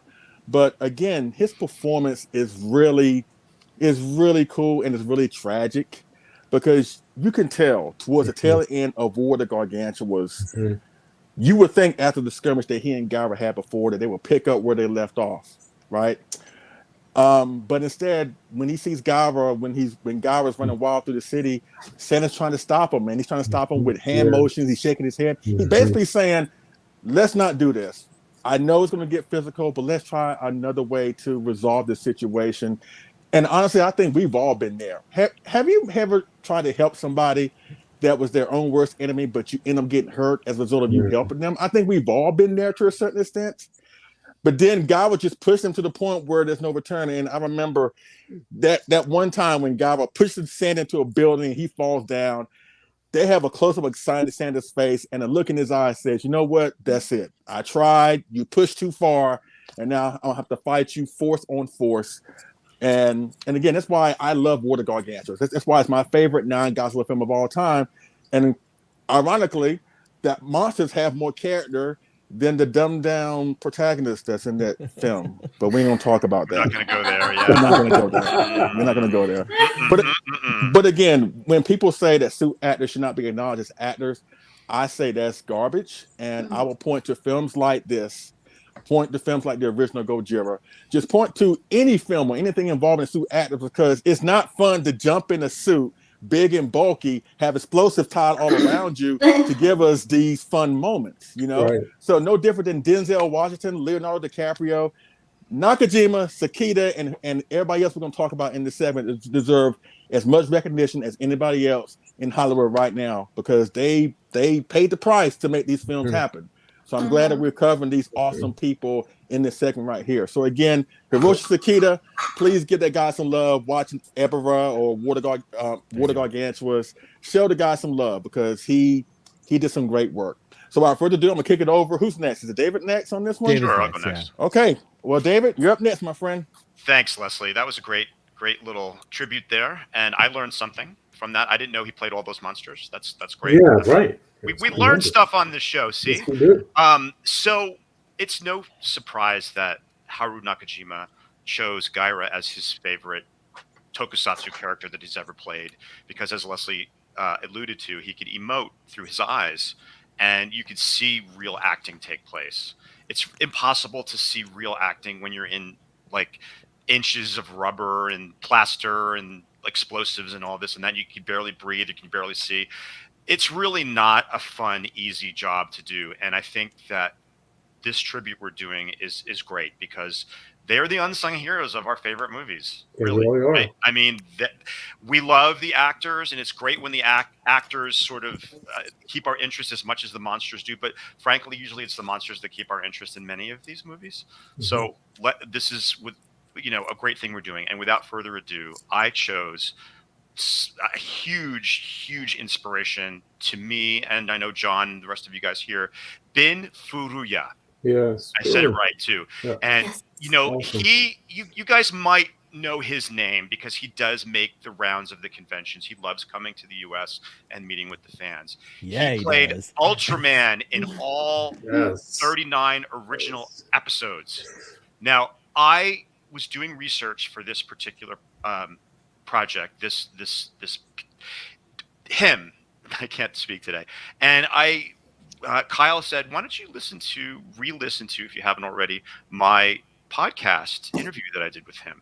So Kyle sent me the link to the podcast. I listened to it. And I took my notes and it went, rip. Everything I need to know, everything you need to know, anything of interest is in this podcast. So I changed my notes. I loved it. I learned a lot from that podcast.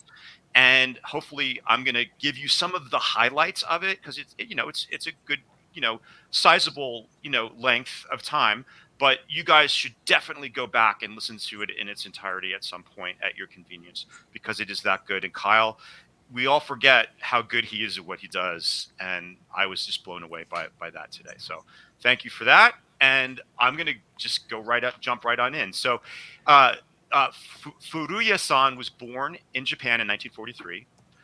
He loved going to the movies as a child. He loved Westerns in particular and heroes. He loved movies that had a hero figure in them, which inspired him. And he decided he wanted to go ahead and be an actor. So he did actually end up being involved with Toho in their New Faces program, which a lot of our favorite Toho actors got their start there.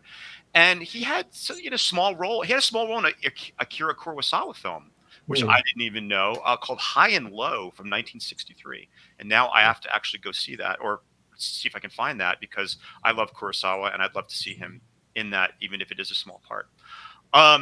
He also had small roles through Toho in some of our favorite tokusatsu films.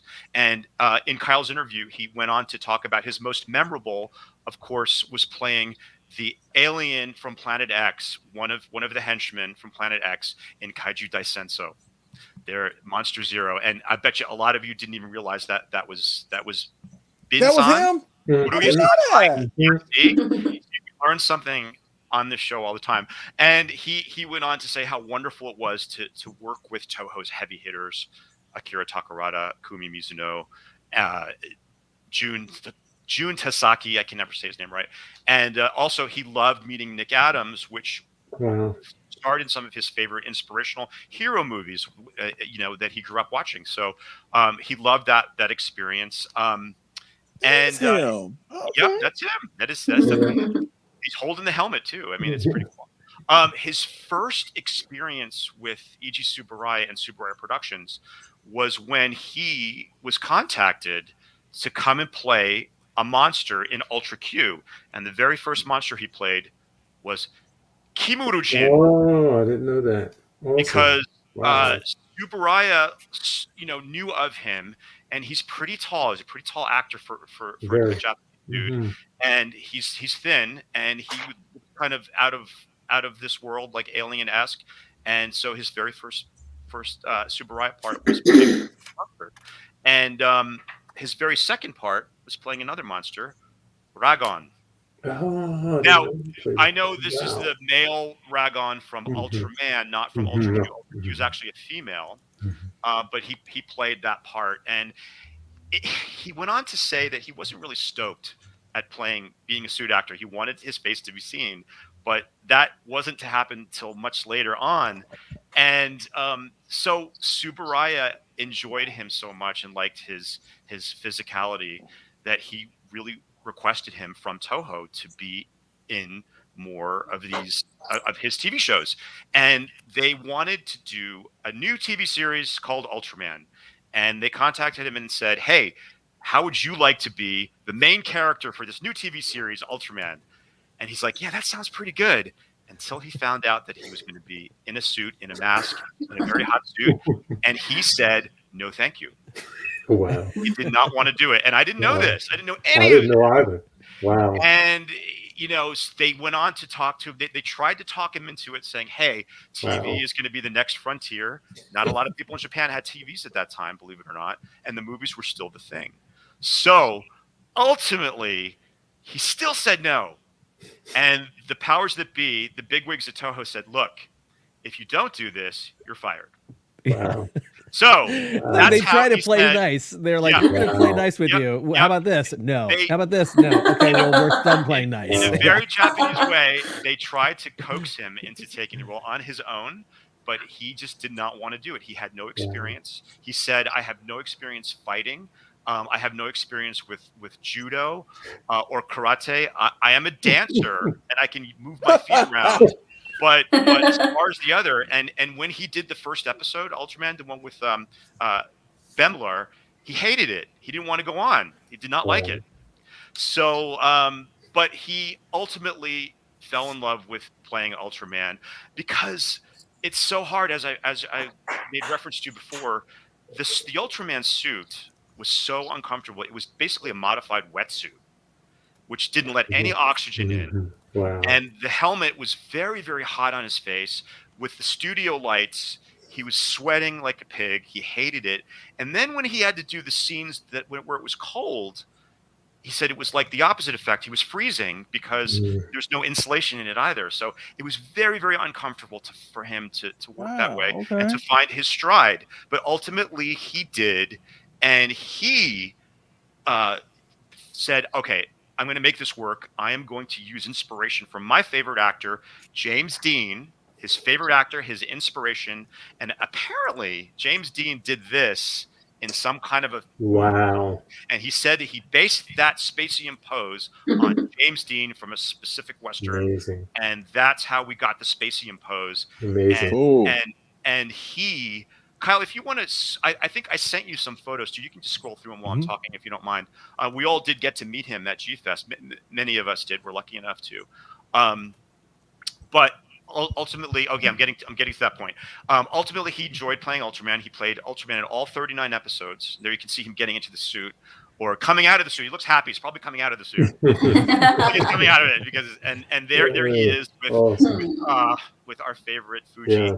And he was demonstrating how to do the Spacium pose. And as Kyle said in his interview, he corrected him and had to make sure you do it right, because he said in the interview that he practiced that 300 times a day to get it just right. Wow. And so it's only fitting that when us fans try to do it, that he wants to show us the right way to do it. And he did the same thing to me, and that wasn't right. He corrected me after. Your hand's supposed to be up a little bit. But yeah, that's right. I was definitely stoked to learn from the master. That was at G-Fest, one of the many years that we went, and he was very enthusiastic. He's a styling guy. He's great. He's very approachable, and he's really cool. Yeah, there he is with the helmet. And there's one more picture, Kyle, I think, that I have of him sitting in the audience. I got that. When he won his skyscraper award before he went up on stage for that. Man. But anyway, yeah, there he is. Well, look at him. I mean, is this guy like styling or what? He was great. So Ben Furuya has the best fashion sense of any suit actor that's been brought to the him and Takarada. States. Yes, they do. Yes, they do. Takarada is He's like always classic. been clean. Yeah. But like Ben Furuya is fashionable. He's sharp. He's sharp. So he grew to love being Ultraman, and a lot of that is due to the fact that he did get to work with his idol Haru Nakajima in many of the fight scenes, and he considered Nakajima to be like his big brother. He said he was really kind and patient, yet very strict, because he took it seriously. He took the suit acting very seriously, and they actually shared a dressing room on many occasions. So they would get to talk, and he would learn from the master Tsuburaya, because Tsuburaya was Jiras. I'm sorry, Tsuburaya, not Tsuburaya. Haru Nakajima was Jiras against Ultraman. He was also Nuranga and a few other monsters I can't remember right now, but they definitely got to work together, and he learned to love suit acting from watching Nakajima and seeing how seriously he took it. So, yep, he corrected. Yep, Daniel too. So, I have just a little bit more to say about Furuya-san. His patience paid off because Tsuburaya finally did give him his dream. He got to create a character for him where he did not have to wear a mask. And of course, I'm talking about Ultra 7, where he played Captain Amagi from the Ultra Squad. And literally in Kyle's interview, he said it was like a breath of fresh air because he got to see, there he is. He got to be out of this costume and be a regular character. He was lied to so many times saying he's going to do this, and they made him do the suit. He wasn't convinced that he was actually going to be a live character and not in a suit until they actually started to fit him for that costume. He's like, okay, they mean it this time.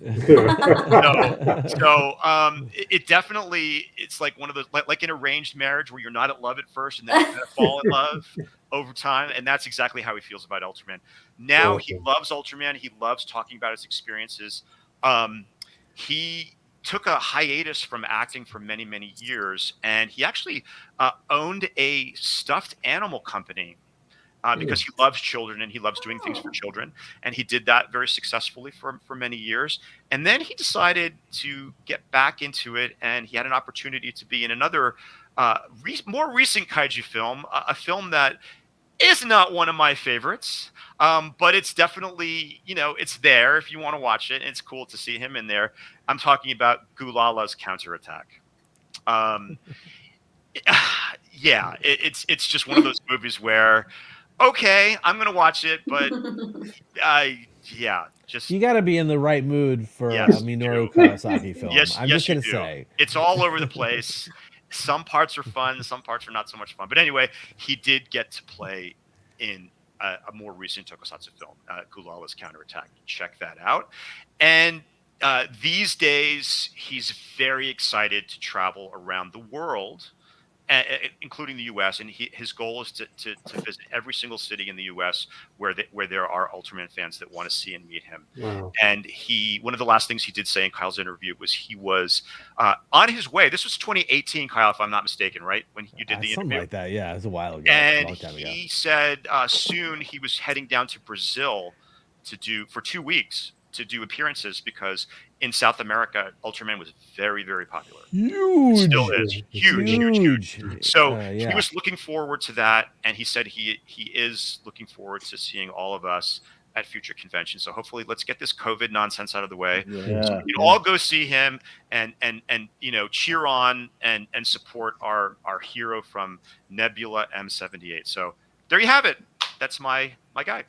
He better have a cameo in Shin Ultraman. I see that right now. Oh my gosh! Yes. And he better have a cameo in Shin Ultraman. And I couldn't find anything that said that was going to happen, but it would be really sweet. So, I guess Christine, you're going to go next for your person. Yeah, I'll just add something about Furuya because I worked with him at a few conventions. Oh right, that's right. But so whenever we would go out to like a restaurant or something, he just would love making sure everyone knew that he played Ultraman. So I remember we were at I think it was in Kentucky, 2016, I think, for Fandom Fest, and we had went out to this seafood restaurant. So he comes walking in and he's always like, oh, I'm Ultraman. And there was this couple sitting over at a table because, we come in with all these Japanese people and they're kind of looking. So he goes up to this guy. He's like, do you know Ultraman? And the guy's like, yeah, I used to watch it all the time when I was a kid. He's like, well, I'm Ultraman. And the guy was like, looking at him and he's like, I'm Ultraman. Like, he's Ultraman. So he was all freaking, so take pictures. And it's just, I loved watching him do that. He was just so proud of being Ultraman and making sure that everyone knew that he was the man in the suit. And that's cool. He really was. And Christine, before you go, I have one more thing that I left out. His relationship with Nakajima, although they were good friends and he was sort of his big brother, it was a little tough for him to go on tour with Nakajima because Nakajima was the boss. He was the one that had to go first. We had to make sure that Nakajima went first. That's very Japanese and it's very the way they do it. And he said sometimes it was a little challenging to make sure that he had to wait until Nakajima had his due, and he said that it was nothing but good. And in the long run, when Nakajima passed away, he did go to the memorial. He went to the funeral, and he did mention that Nakajima's family regarded him as one of their family and one of his good friends. So I thought that was really sweet and a nice way to end the interview. So again, Kyle, thanks for that interview. Everything I said was in your interview, so that was great. As I told you earlier, I can only attest or attribute that goodness in that interview to Furuya-san, because the guy is amazing. Like, if you have not met Ben Furuya at a convention and you're interested in doing it, I would, when stuff comes back and when things are safe, I would definitely make your way to one of those conventions, because Furuya is amazing. Like, he's funny, he's smooth, he is like hilarious. Once if you can like get into a situation where things are funny with him, he's got a killer sense of humor. And like we talked about, like he just dresses like to the fly. He's like amazing. He's sharp. He's a sharp dressed man. He's a sharp dressed man. Oh, and here's my Ultraman figure tribute too. Nice. Now we were talking about this in the green room. Let's call it our green room chat before we go on. And it's like I wanted to sort of like make my own tribute to him. So I thought maybe the head would come off. It's not. It's attached. So I could take the Gargantua actor's head, who Leslie sort of memorialized, and put his head on here just to make it and kind of flash it by, like, hey, look.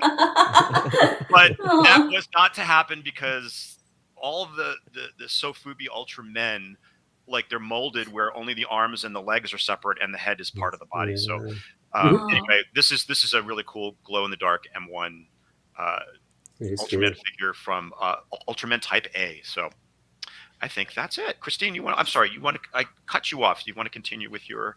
Oh, no, you're fine. You're good. So the actor that I chose, you'll know him more from maybe the Gamera series, but it is Akira Ohashi. So he's mostly known for playing Gamera in Gamera 2, and then Iris, and also he played Trauma Gamera. So I gotta admit, I'm a little bad. I have not seen basically any Gamera films. What? I know. I've seen. I'm gonna take Leslie's. Cut her mic right now. Just cut her mic. Listen, I've seen the first Heisei Gamera film, so I have a step in. I just need to watch the second and the third of the Jesus Christ. So. Jesus Christ. I'm a Godzilla fan. Gamera, I understand, Christina. I understand. I've seen a couple of the old ones on TV, and it wasn't really my cup of tea or Mike's Hard Lemonade or whatever you want to call it. It wasn't your cup of green tea. It wasn't your cup of green tea, but it's all right. I mean, Gamera didn't have overrated plant monsters, so I understand why you didn't watch it. So she is the best. Gamera did have an overrated plant monster, but it was awesome. I do want to see. Yep. I do want to see the rest of the Heisei series though. So I promise at some point. I mean, I think I promised this years ago too. But I mean, I've seen the first one. Maybe in the next 4 years, I'll watch the second one. No, seriously. No, seriously, Christine. I know I pick on you a lot, but I'm serious when I say this, and I speak on behalf of Kyle when I say this. The Gamera Heisei films, in my opinion, as a whole, be careful. And I know this may be an unpopular opinion. It's true, but as a whole, they're better. Like as a collection of movies than the Godzilla ones. Now, the Godzilla Heisei Heisei films. Now I know a lot of people tend to say, well, the Godzilla Heisei films had more, but sometimes more doesn't mean better. But if you're looking at which series as the films went on progressively got better, you have to give it to Gamera, in my opinion. True. In my opinion. So I agree. Really give him a chance, especially Gamera 2. I think between the best. If you haven't seen Gamera 2 and Gamera 3 yet, you're probably going to enjoy Gamera 2 more. Gamera 3 kind of goes more into the Japanese folklore type of things. But I think between the two, you probably enjoy Gamera 2 more. But trust me, give it a chance, and I promise you will enjoy them. If you thought Gamera Guardian Universe is good, Gamera 2 and Gamera 3 is better and best. Trust me when I say that. I know. I'm terrible. I do. Like I've seen bits and pieces, and I just need to sit down and like watch it, like all three of them back to back. But so yeah, it's kind of funny that I pick Akira Ohashi because he's pretty much mostly known for his work in the Gamera series, but he did also play in a Godzilla film. He was in Godzilla, Mothra, King Ghidorah, Giant Monsters All Out Attack, playing King Ghidorah. So he actually got into the acting scene around 16. He was inspired a lot by Bruce Lee. So his first big step into the movies was obviously the Gamera series. And then since he had worked with, oh God, I just blanked out on it. He had worked with someone in Gamera.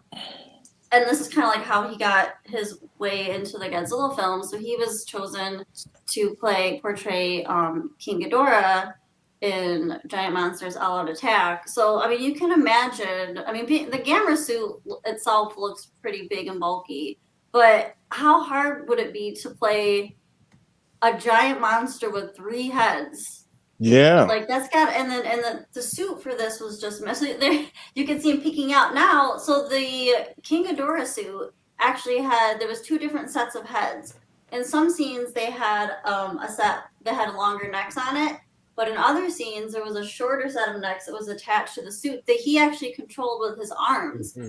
So he had one hand had the right arm. So I can't even imagine like how hard it must be to try and portray emotion through a suit. Nobody can see you anyways in this huge a 3-headed dragon trying to control one head. But now you have 3 heads that you have to try and operate and then give them a kind of emotion to bring. So his idea for King Ghidorah is he kind of thought as King Ghidorah as being like a teenager. He wanted to portray that King Ghidorah was powerful, but not mature all the way. So he tried to portray like when King Ghidorah would go to like do an attack, instead of attacking right away, he would kind of sort of put some different kind of movements into it leading up to what he was about to do. Which I think was pretty interesting because, I mean, really, King Ghidorah in this movie wasn't really fully awakened because originally he was supposed to be more like Orochi, the 8-headed dragon. And that's right. He only had 3 heads. So he was still, like he said, he evolving. He was evolving. So for him to be able to, and I noticed too when you watch the films that King Ghidorah, the way he moves around is kind of like stumbling, like, he just woke up out of his slumber. And he said, to go. And this is the first time that King Ghidorah was portrayed as a good guy on our side, defending the Earth against Godzilla. So he had to somehow bring all of that into a suit, controlling 3 heads. Well, I don't even know how he could see out of the thing, but I thought that was pretty interesting, the way that he was able to bring that feeling and emotion of him being a younger version of King Ghidorah. And kind of, fumbling around, making some mistakes, trying to figure out, the best way to defeat Godzilla. And also in this film, they wanted King Ghidorah to appear smaller and weaker than Godzilla. I didn't like Godzilla that. I didn't like that. Because originally the 3 monsters were supposed to be Angie, Varan, and Baragon. And the reason they chose those 3 because they were smaller and weaker than Godzilla. So when they had to swap out Mothra and King Ghidorah, they wanted this King Ghidorah to be smaller than Godzilla and appear weaker to kind of flow along with what they had originally had in plan for the film. But so he also played Iris, but I do know who Iris is. Cool. Yeah. Oh, wow. So I do actually know who Iris is, even though I haven't watched the full film yet. But those are like his 2 big parts. I mean, being able to play as Gamera in Gamera 2, and then he also played Trauma Gamera in the third film. I love Trauma Gamera. Trauma Gamera is like my favorite. I want to see a movie with just Trauma Gamera. So there he is. So, and actually, he is going to be in a new movie coming out. Oh, I think it's either this year or next year. It's called Nazora 1964, and he's going to be definitely coming out this year. Actually, SRS SRS Cinema just sent me my shipment of that Blu-ray. So. Oh, nice. Oh, okay, perfect. So yeah, he is actually the suit actor for Nezora in 1964. Well, actually, this is like the CGI suitimation he did for the Nezora, but. So yes, he's still going. And here he is. On the end, portraying the three heads. This With guy. Yoshida-san. So. Yeah. That's fun. That's great. What a great photo. Yeah. Wow. Yeah. I gotta ask y'all. Yes. I mean, because we are talking about the GMK Ghidorah, and I think, yeah, Kyle did talk about this when we covered GMK last year. But do y'all think that the GMK Ghidorah is like the worst interpretation of Ghidorah, or one of the worst? Yeah, in some scenes, yes, I would say that's true. There's some really painful scenes in. He's not. It's just different. It's different to see him in a side where he's a good guy. Right. I mean, but we saw it in '91, though. Remember, when Mecha King Ghidorah, he was kind of like it's kind of like the de facto babyface in '91. But here, he's the full-fledged Ghidorah. I mean, good, full-fledged good guy. I know a lot of people don't like that. It's like seeing Joker as like the good guy versus an evil Batman. But I mean, but over the years, he has gotten a reputation of being the worst designed and worst, I guess, performed Ghidorah. And I just want to see if y'all share that same sentiment. I like the design per se. Me Like too. I like what they were trying to do, but I don't think it was. And this is no fault of the suit actor. I Right. think just the logistics of the suit Of the suit, and what yeah. they wanted to do, it just didn't translate too well on film for me. Anyway, I do like the design. Like Kyle, Kyle has the X Plus versions of the suit. That Yeah, Ghidorah Chris got that right there too. It's absolutely, Yeah, I love yeah, it. Yeah, it's that's absolutely beautiful. And if it were to sort of look like that in the movie, which it kind of didn't, it's like you said though. It's King Ghidorah as a monster is so hard to make happen on screen because there's so many strings and wires and heads and this and that, and it's just really, you have to get all your ducks in a row to make it work. And I think the best Ghidorah ever looked was Monster Zero. I think they it's essentially the same suit as the 64. They just tweaked it a little bit. It looked so good. It maneuvered well. They kind of went downhill when it got towards Godzilla versus Gigan. That was not a great rendition. No, it wasn't. And No, also, it wasn't. Zone Fighter was a little iffy too. But Ghidorah, like you, Leslie, is my second favorite monster next to Godzilla, and I just think that it's just so hard to execute that perfectly. What I'd like to see in the future is if they feature King Ghidorah in a movie, they do something like CGI, tokusatsu enhanced by CGI, not like they did in GMK, because that was a little rough and early on. But no, not my favorite. At least it's better than Kaiser Ghidorah. I think we all can agree with that, that's right? what I was going to say. I think Well, I Kaiser forgot about Ghidorah that. is I forgot about that. Yeah, I try to forget about Final Wars as much as I can. So that's I why really think of Kaiser King Ghidorah as King Ghidorah. just bad. Like a hybrid kind of. Now, real quick, does anybody watch The Witcher? I've seen a few episodes. Okay, if you want to see what I think is the best melding of tokusatsu, suit acting, and CGI, episode 2, where there's this beast that every single thing is practical effects, but except for portions of the face, so he can emote. It's amazing. Like I couldn't tell when one began and one ended. It was just flawless and perfect, and I love that. And you see it a little bit in the Star Wars series, but I still think getting back to tokusatsu is the way to do it. But you use modern filmmaking techniques to enhance it and to fix those problems that were so early on. They didn't know how to do it really well in GMK. So that's my wish and my hope. But I'm talking too much. Go ahead. Sorry. It's all good. There's no such thing as talking too much on this show. It's all good stuff. It's all good information. But it's good information, and I never knew. I'm learning so much from this segment myself. It's great. I think it's great.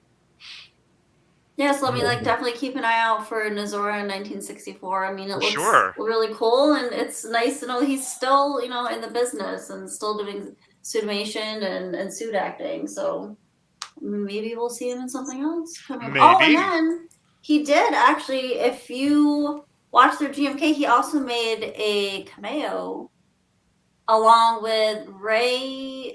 Oh gosh, I just forgot her last name. But the girl from Baragon. Yeah. Yes, that played Baragon. So him and her actually make a cameo in GMK at the port in Yazoo. You mean a cameo? Cameo. What is a cameo? It's the same thing as a high side. I don't know what a cameo is. I'm sorry to call you out, but I'm like, wait, what? And I can tell you the scene. I can tell you the scene where they do appear. It's the scene where when Godzilla first makes landfall in Japan, he rises up out of the water, he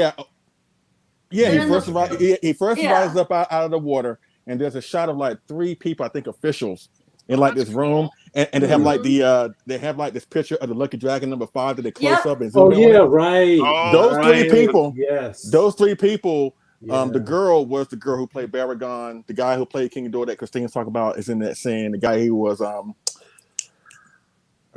Mizuho Yoshida? Yes, the guy who played Godzilla. Yeah. Yes, that's great. I love when they do that. Yes, that was pretty interesting. So keep an eye out for them when you go watch the movie. Yeah, I definitely will.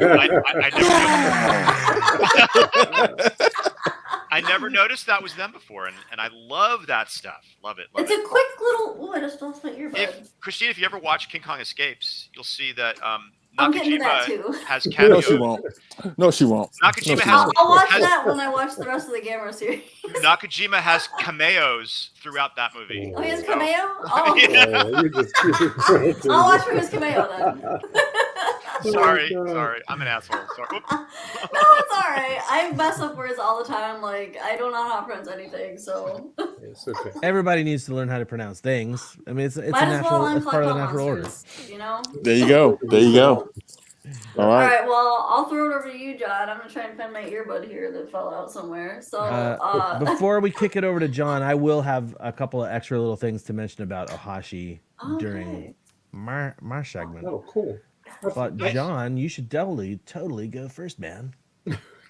I follow him on Twitter. We should follow him on Twitter. Exactly. Yeah, I need for to sure. make one. I'll put a link in the show notes to his Twitter account. Awesome.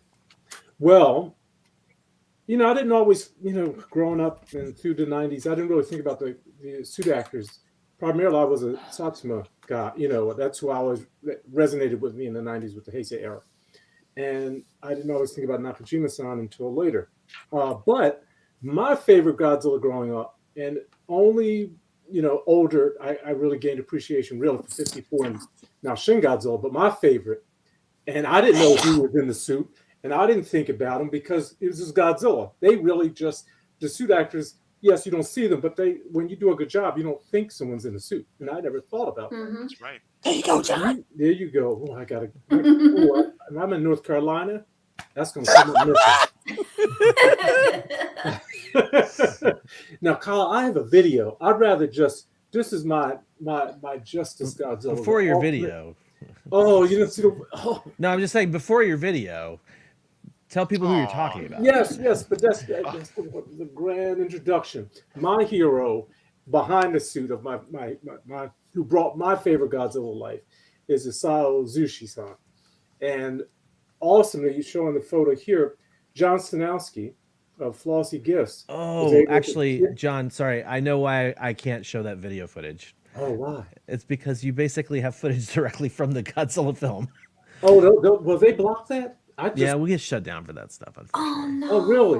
Well, I took the audio out. I thought it was just audio. No, I remember when we showed the Zone Fighter stuff, which barely had anything at all. Like Toho's, the automatic bots literally shut it down. So we don't want to. We're not going to shut down. What a bunch of snitches! You're going to have to describe it, John. Describe it to us. Well, I had just pulled a couple of seconds from the trailer, which shows the scene when he makes his second appearance after in Okinawa. It's the final really showdown. Godzilla he shows up, and it's the widescreen shot, and Godzilla, it kind of goes, and it just shows mech on the left, Godzilla on the right, and he's just just the action that he brings to Godzilla is terrific. That was a part of that shot you have there. Kyle shows it. And if you show some of the other pictures, it gets it behind the scenes, but it's all on that he was just terrific. You're playing it. I'm only stopping it at like 4 seconds, and after 4 seconds, I'm turning it off. Kick us off. I mean, that Godzilla, 74. I can help. Yes, that's it. Yes, that you got it. Yes. You can feel the electricity through them. That's my childhood in a nutshell. They are the memories. Okay. Yep, that's You right. live for that. Like David, I mean, that was it. That's And it. So, I mean, now before 73 happened, and before that, he did, I mean, the suit acting he did was tremendous. He started his career in Ultraman Ace in 72, 73. And he played some of the terrible monsters through episodes 13 through 23, as I've learned. He also was a part of Ben Furuya-san's production. Oh, cool. Which is awesome. This is leading up to, and then he was an alternate for Godzilla in Zone Fighter. And so, Can we show the photos? I didn't. Yes, I do have a photo I included, so ignore that. I think it's like photo 3 or 2 or something like that. So don't show Zone Fighter. So yes, don't show. Will they do something? Will they shut us down? No, we can show. We'll show that. Yeah. Okay. We're good on photos. You got me all worried. You got me all. I'm all worried. John's gonna get us kicked off. So John, was he Godzilla or Zone Fighter? Say that again. Was he Godzilla or Zone Fighter? Who did he No, he portray? played Godzilla. Godzilla, okay. Along with Toru Kawai, they alternated. I got it. But he also played the majority of the Terror Beasts, King Ghidorah and Gigan. Okay. In Zone Fighter. Hmm. Yeah. I didn't know that. And then the big role is this. Here we go. 74. That's a great picture. Isn't that awesome? Yes, Taking it this is. direction. You know who that is standing next to Godzilla Yes, that's there? Kawakita, isn't it? Koichi Kawakita. Look how young So he young. is. Look at him. Oh my Yeah. gosh. Isn't that awesome? Wow. Yeah. So We missed him. Yeah, I know. It's just crazy. We lost too many. And just you see the other wonderful taking. Oh, direction. that's great too. Look Yes, it's quite. I think I've like 7 or 8 pictures. Look at how crisp that picture is. Oh Yeah, it man. is. Gee, oh my gosh, you can see all the detail in the eyes. Yes, we Wow. need this X Plus, please. It's from the book. Yes, It's from the book. Oh, that's from the There you book. go. Okay. Yes. You know, John, the only thing that bugs me about this Godzilla, now hear me out. See, Uh-oh. just stop it here. His fingers. Oh, I love the fingers. They because couldn't would figure it just out how to mesh. do it right. It was kind of like They fold in on themselves like a muppet. Yes. Yeah, I love that. you loved. It took me out because I was focused on it sometimes. And they were kind of like, so I think kind of chopped off at the edges. Yes. I love that. I mean, that was just the height of Godzilla personality to me. Oh, that's a great picture. Yeah, isn't it? Oh man, His hands are better than Gorgo's. Where Gorgo was like, yeah.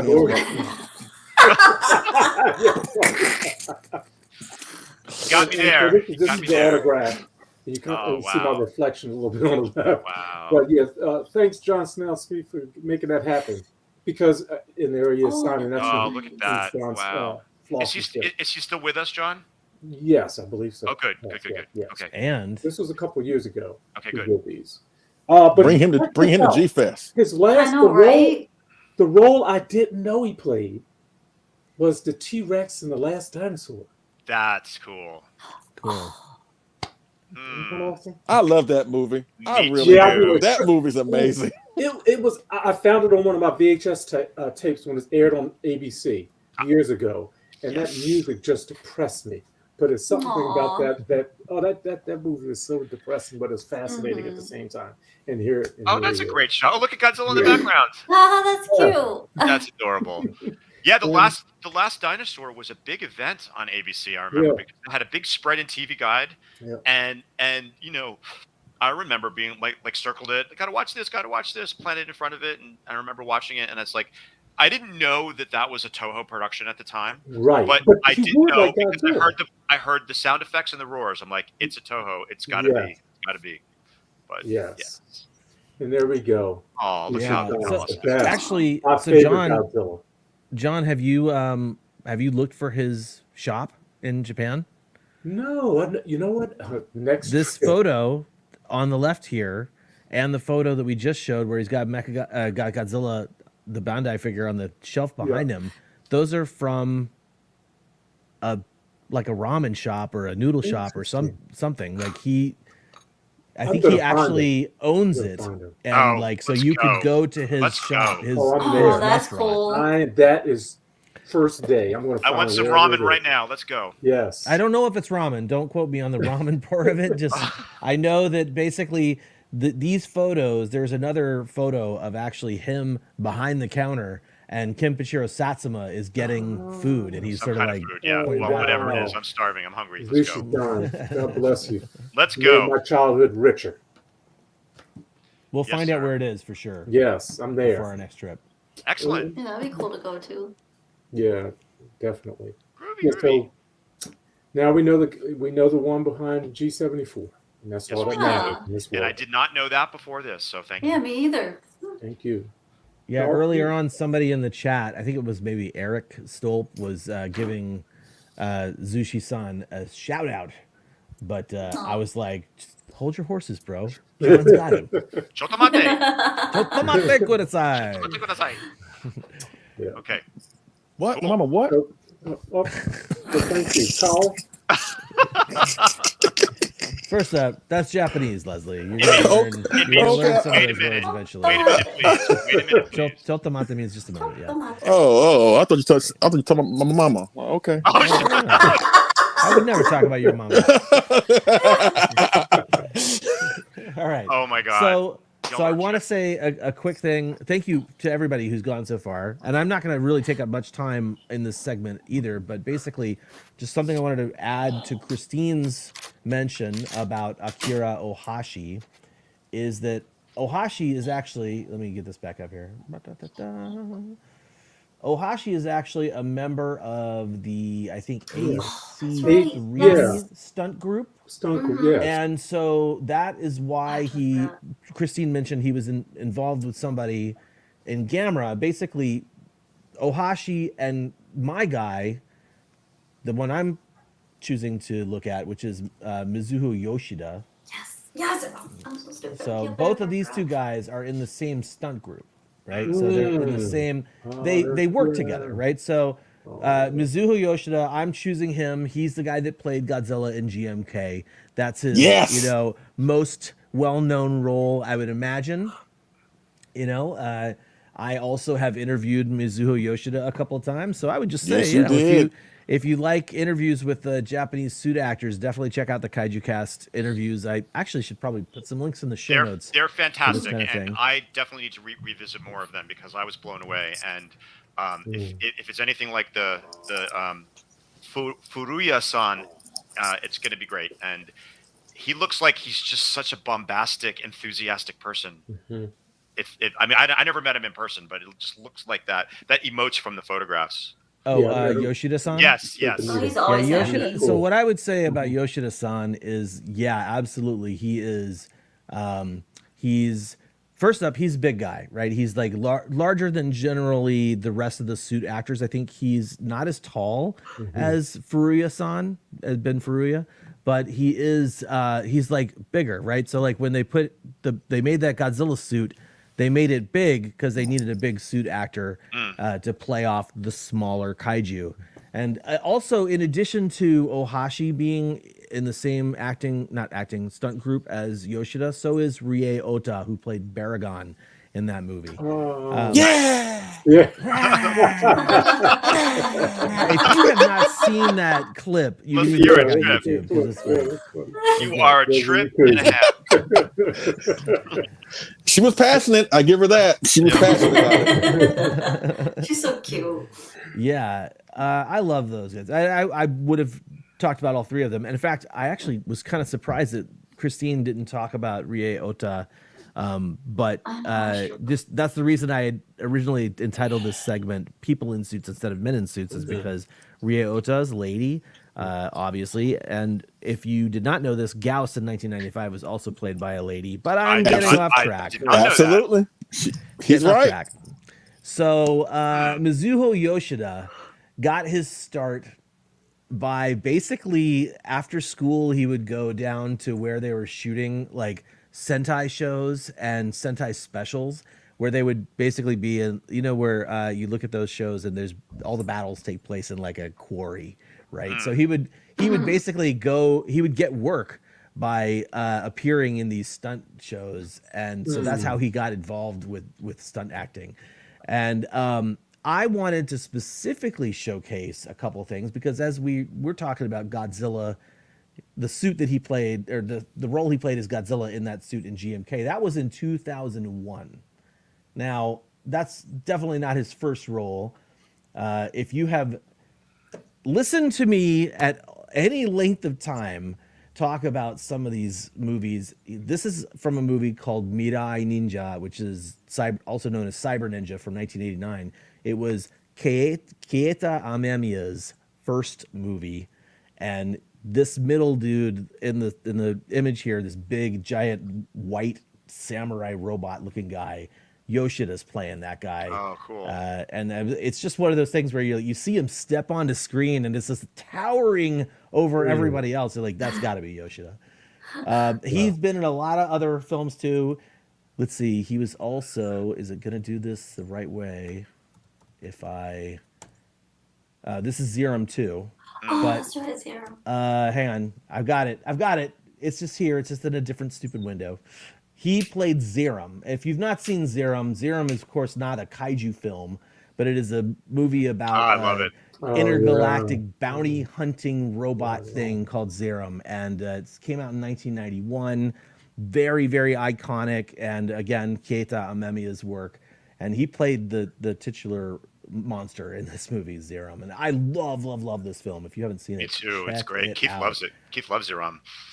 And then, as I just showed previously, the next film that he was in was Zerum 2, where he actually did play Zerum as well. But let's see, he did have his face shown right before he's killed by himself, actually, like however that works. But anyway, he was in a whole bunch of other movies, and even some that are not listed on IMDb or not IMDb, but the Wikipedia. He played. Oh no, I just closed it. He played Legion. That's listed. Oh, you guys wow. are of course familiar with Legion from 1996's Gamera versus Legion. He was one of 2 people in the suit. Wow. If you did not know this, it's actually really fascinating stuff. The suit of Legion. Let me bring up this image here so you can really see. This is the X Plus Legion. It's huge. Which is very, very, very accurate. So if you can sort of visualize, one person stands in the front. If you could see my mouse moving. So these are the feet here of the human, who in this case is Mizuho Yoshida, playing the front part of Legion. In the very back section here, laying down on their back. No. Oh my gosh. With their legs in the air and their hands puppeting the back legs. Goodness. That's crazy. Akira Ohashi. Had to get Wow. Legion is a 2-person suit. So Ohashi, in addition to playing Gamera in that movie, also was in the back of the Legion suit. Wow, I did not know that. And you know, this is a tribute to them because I never even thought about how they did it because it looked so good. Right? Like I had no idea how they made that happen because Legion is so executed so well. I mean, just such a great. I mean, they really nailed it, and now I can see it from that image that someone was on their back, and what a messed up, groovy kind of way to do a tokusatsu. Wow. Oh, it's brilliant. Wow. The very first time I saw Legion on screen, I think I was like, how did they make that happen? Yep. You know? Yeah, that's so great. Again, Christine, this is the main baddie from Gamera 2. I know. I need to watch these. And look, I know you love Valentine, and I understand that, but this is a female kaiju too, and she is badass, just like Valentine. So give Gamera 2 a chance. I think all right. Great movie. All right, next film up, Legion versus Biorante. Can you imagine? Legion versus that would be boy. That'd be cool to see a crossover. Valentine would get killed like it ain't nothing. Nah. Right, Kyle? Right, Kyle? Violante would not last. Violante, dude, Violante just went up in flames. Like, what was a really? flower. Well, in her rose form, Legion has she so did, many but- weapons. Violante would be out of the running in like a half an hour. Aw. Anyway, well, seriously, Legion. I'm not going to go into it very much, but Legion has like Legion's one of those monsters where you're like, you think you beat it? No, hang on a second, you didn't. You didn't count on these crazy laser eyes it has. Anyway, we are going to move on from Legion because after this point in time, 1996. That's when Yoshida was actually able to get into Toho, and he was Degarla. Oh, sorry, he was Death Ghidorah and Mothra from 1995 or 96, and then he was Degarla in 1997's Mothra 2. Clearly playing these very low movement monsters, and then of course in well, he did not play anything in the Gamera series from 1999. He's just too big. But he was back as the Mammoth in that 1997 Homo erectus movie, Peking Man. Have you guys heard of that one? Oh yes, yep. Yeah. So he played the Mammoth, like he was inside the Mammoth suit for that. And then that's when you get him in GMK, which of course is his most amazing role. And then later on, he plays Zetus. Oh, cool. He plays Zetus in Gamera the Brave. Oh, that's hilarious. That's funny. I accidentally downloaded a photo of the toy. Someone actually photoshopped that. So whoever did that Photoshop job, well done. You tricked me until I just zoomed in on it. But yeah, Zetus, if you haven't seen Gamera the Brave, he plays a pretty terrifying monster who, like, Zetus is no joke. And it's supposed to sort of be like Jiras, right? Like sort of Jiras and Godzilla, like if Gamera and Godzilla had to fight. Yep. But totally worth checking out if you have not watched Gamera the Brave.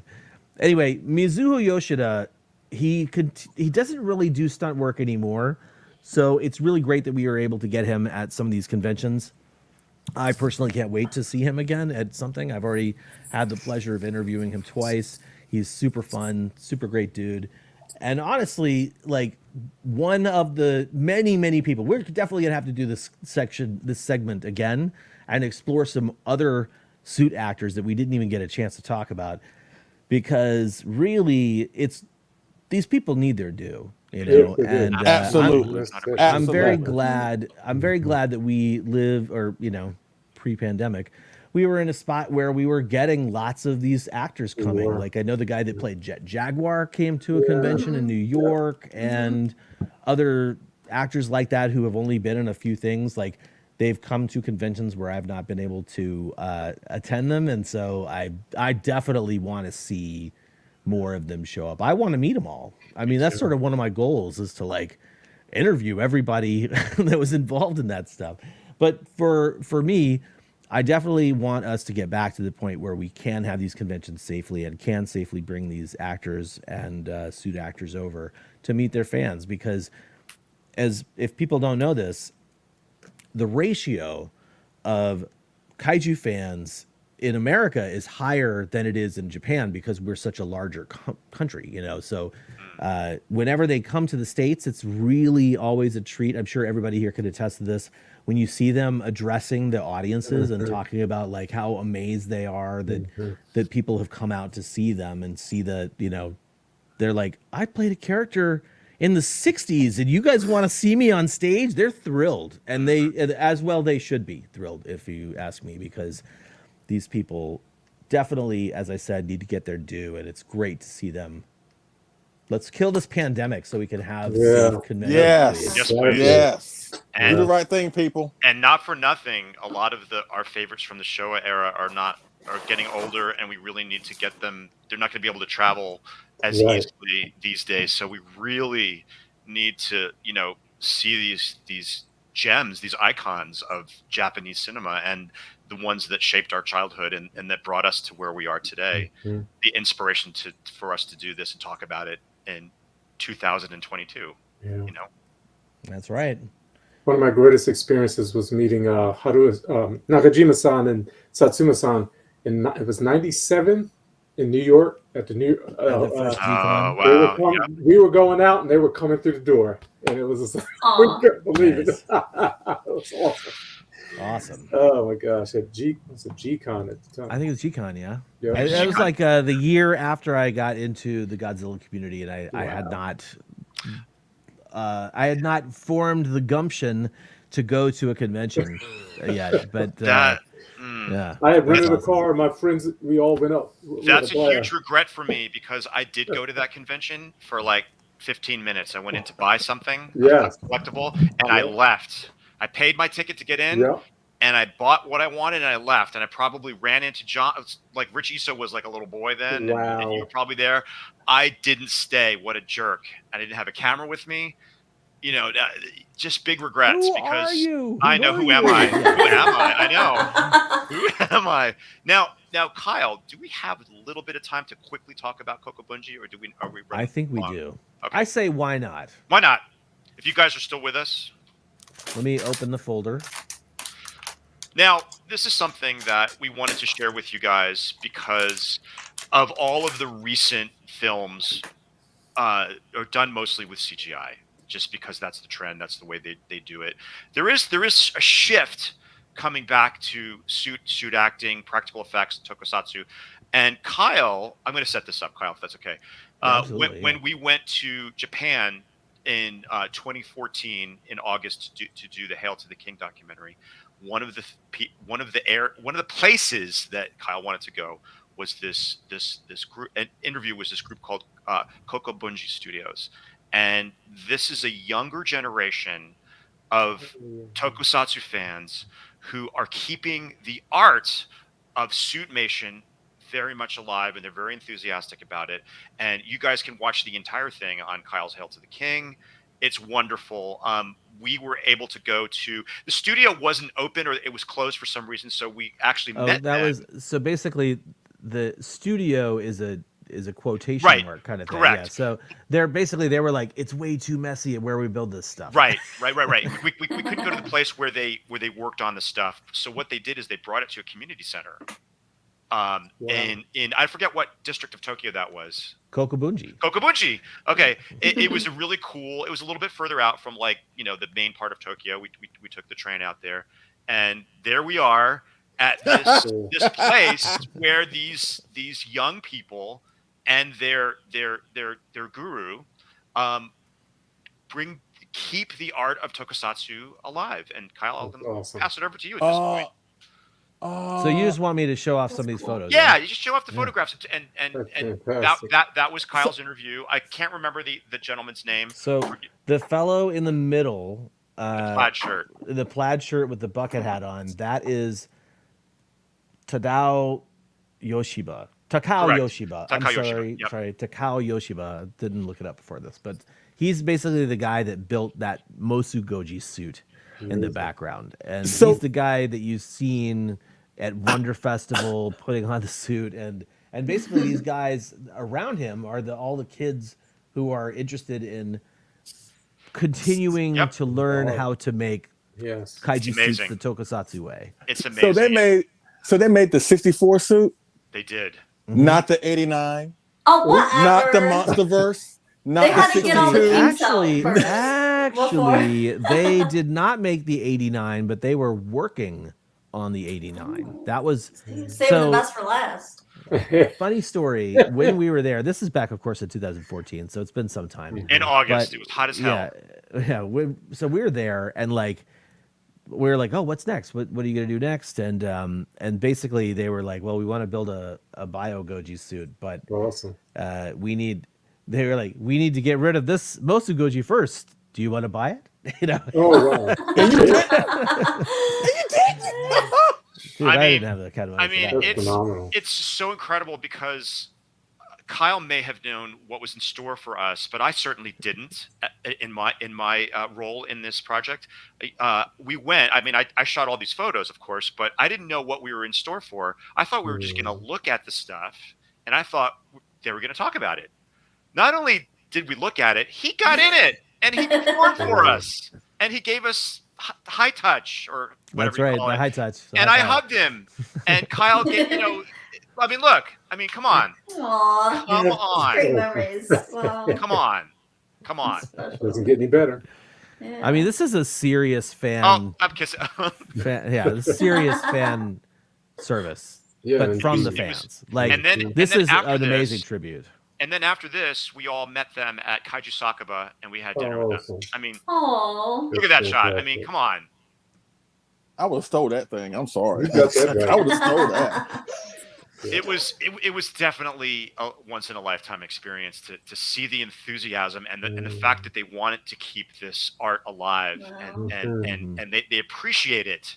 And just watch the interview, because Kyle asked them all kinds of questions about how they feel about CGI, etc. What's their favorite movie? When did they start watching it? And it's just fascinating stuff. And definitely check it out at your convenience. Kaijumi Addict says, one day I could hope to see these suits in person and even try one on. I don't know if I would want to try on that suit. It's probably really stained with sweat from Yoshida. Now, the fact that he got into that suit in that hot community center, he was dripping with sweat. Like, he did it. Like, we were dying, and we were just there in shorts and shirts. And it was so great that he was able to do that for us. The first one. Yep. Mm-hmm. I did, and I'm still here. Yep. That's awesome. That's awesome. That's fantastic. Yes. We just wanted to share that with you guys as like a little addendum to our Tokusatsu suit actor sort of episode. So we just wanted to throw that in. Absolutely. Well, hey, there you go. There's our tribute to people in suits. Awesome. Well done, everyone. We're going to go ahead and move along straight to the Monster Showcase.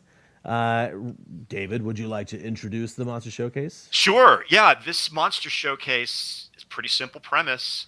New year, new kaiju. And you guys showed off your first box days of the new year, and we got some really great stuff. It's going to be hard to pick a winner. So without further ado, let's check them out. Ooh, I almost chose the wrong one. Uh-oh. All right, let's see what we got. Oh, nice. I saw a few people get those Giraffes figures there. Love it. Oh, man. What a striking photo. Oh, there's John's book. Oh, hey! Yeah, another giraffe. The giraffe. I love that. Come on. Calico Chris, I also, and I've had good luck with it. Oh, Broadway! That's cool. We spelled his name right. Yeah, Robert. I was surprised that was Ryan, honestly. I was expecting so much. Oh, yeah, what a great photo. It's a nice setup. That Kraken looks amazing.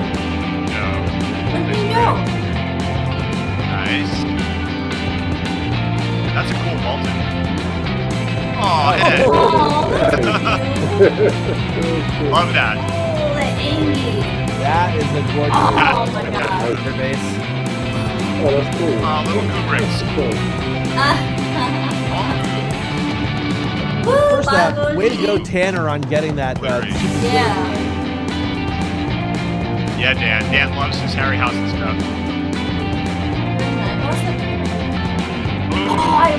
I love that. That was mine. I sold it. Yeah, see, lots of the Star Age stuff. Yeah. There you go, Christine. Oh, that's nice. Look at that thing. Yes. Yum. Oh, the That is a great photo, decanter. actually. That decanter photo, really great. Yeah, that's cool. Aww.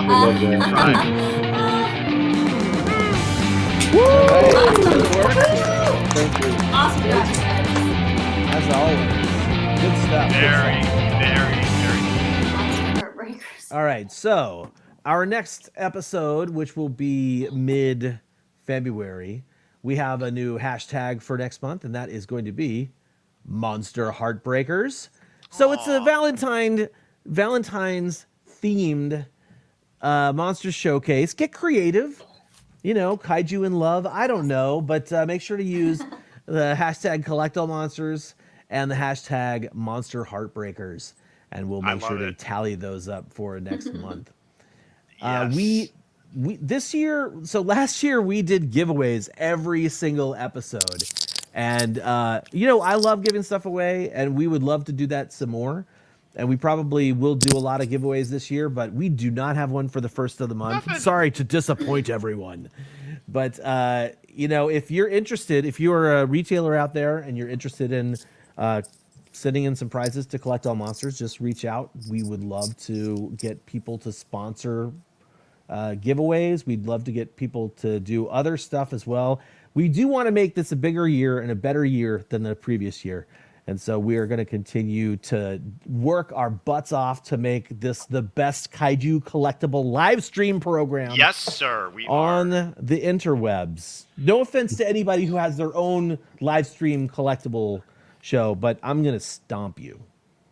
No, I'm just kidding. We are going to stop you. Not just you. We're going to stop you. And as per usual, we're going to choose our winner from the photographs that you sent in, and they are going to get their very own Collect All Monsters Monster Collector mug that you can have coffee with us every morning if you'd like. And toast us on the next happy hour. I'm sure we'll be doing more of those.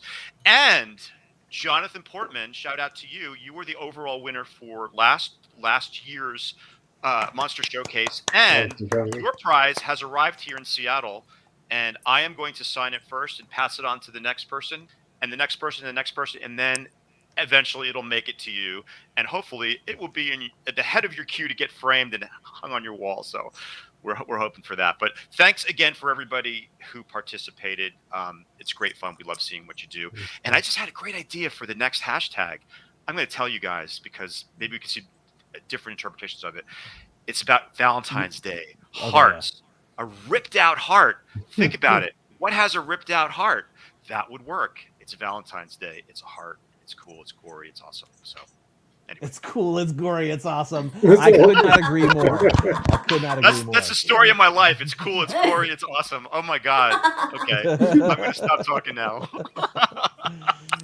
Oh man. Well, hey, I want to thank all 49 people watching us live. Thank you, everybody. We have fluctuated a bit throughout the episode. Thank you guys for hanging out with us during this 2.5 hour episode. It's been a ton of fun to talk about the suit actors, ton of fun to shed a spotlight on some of them, and of course our news items. Thank you to Michael Hamilton from Kaiju Ramen magazine for hanging out and showcasing his current Kickstarter that you can still back as well. Make sure to follow the links in the show notes. I will get those updated ASAP, and I think this is where I turn it over to my co-hosts so they could say their final blurbs of the evening. David? So if you want this conversation to continue, please join us in our Facebook group. We have a lot of fun over there. You guys continue to impress us with your Box Day videos and your content and your questions. So thanks so much. John? Well, if you're not catching us live, please check us out on YouTube and leave us a comment on how you like the show. Leslie? And thanks for watching this show, everyone. And please subscribe to the channel and hit that like button if you had a good time watching this show today. Her. Hey, what? Who I forgot your name? Don't keep us a secret. I mean, Loose Lips. Bring in more friends to join us in our awesome group. So share us with your friends and family. Right. Enjoy the awesome Collect All Monsters. Oh, real quick. We are almost 1,000 members in our group. Oh wow. We're like less than 20 people away from 1,000 members of our Facebook group. So we're going to do something big. We don't know what it is yet. We're going to have to talk about it for that occasion. And thank you so much for all you new people who have joined our group. Hopefully you'll get to watch the show either live or later on. We love having you there. It's my favorite group on the internet. We want it to be the place you go first when you think about like toys and kaiju and conversations and movies, come to us first, because we have a lot of fun in that group, and We're just more awesome. we're just more awesome. Yeah, there you go. But anyway, we're almost at 1,000, so that's cool as hell. I think That's awesome. Nice. All right. So please join us for our next episode, Saturday, February 12th at 3 p.m. Pacific, 6 p.m. Eastern. But until next time, our planet may be doomed, our Earth devastated, the monsters are in revolt, and civilization is in chaos. So we must unite and collect all monsters. See you guys.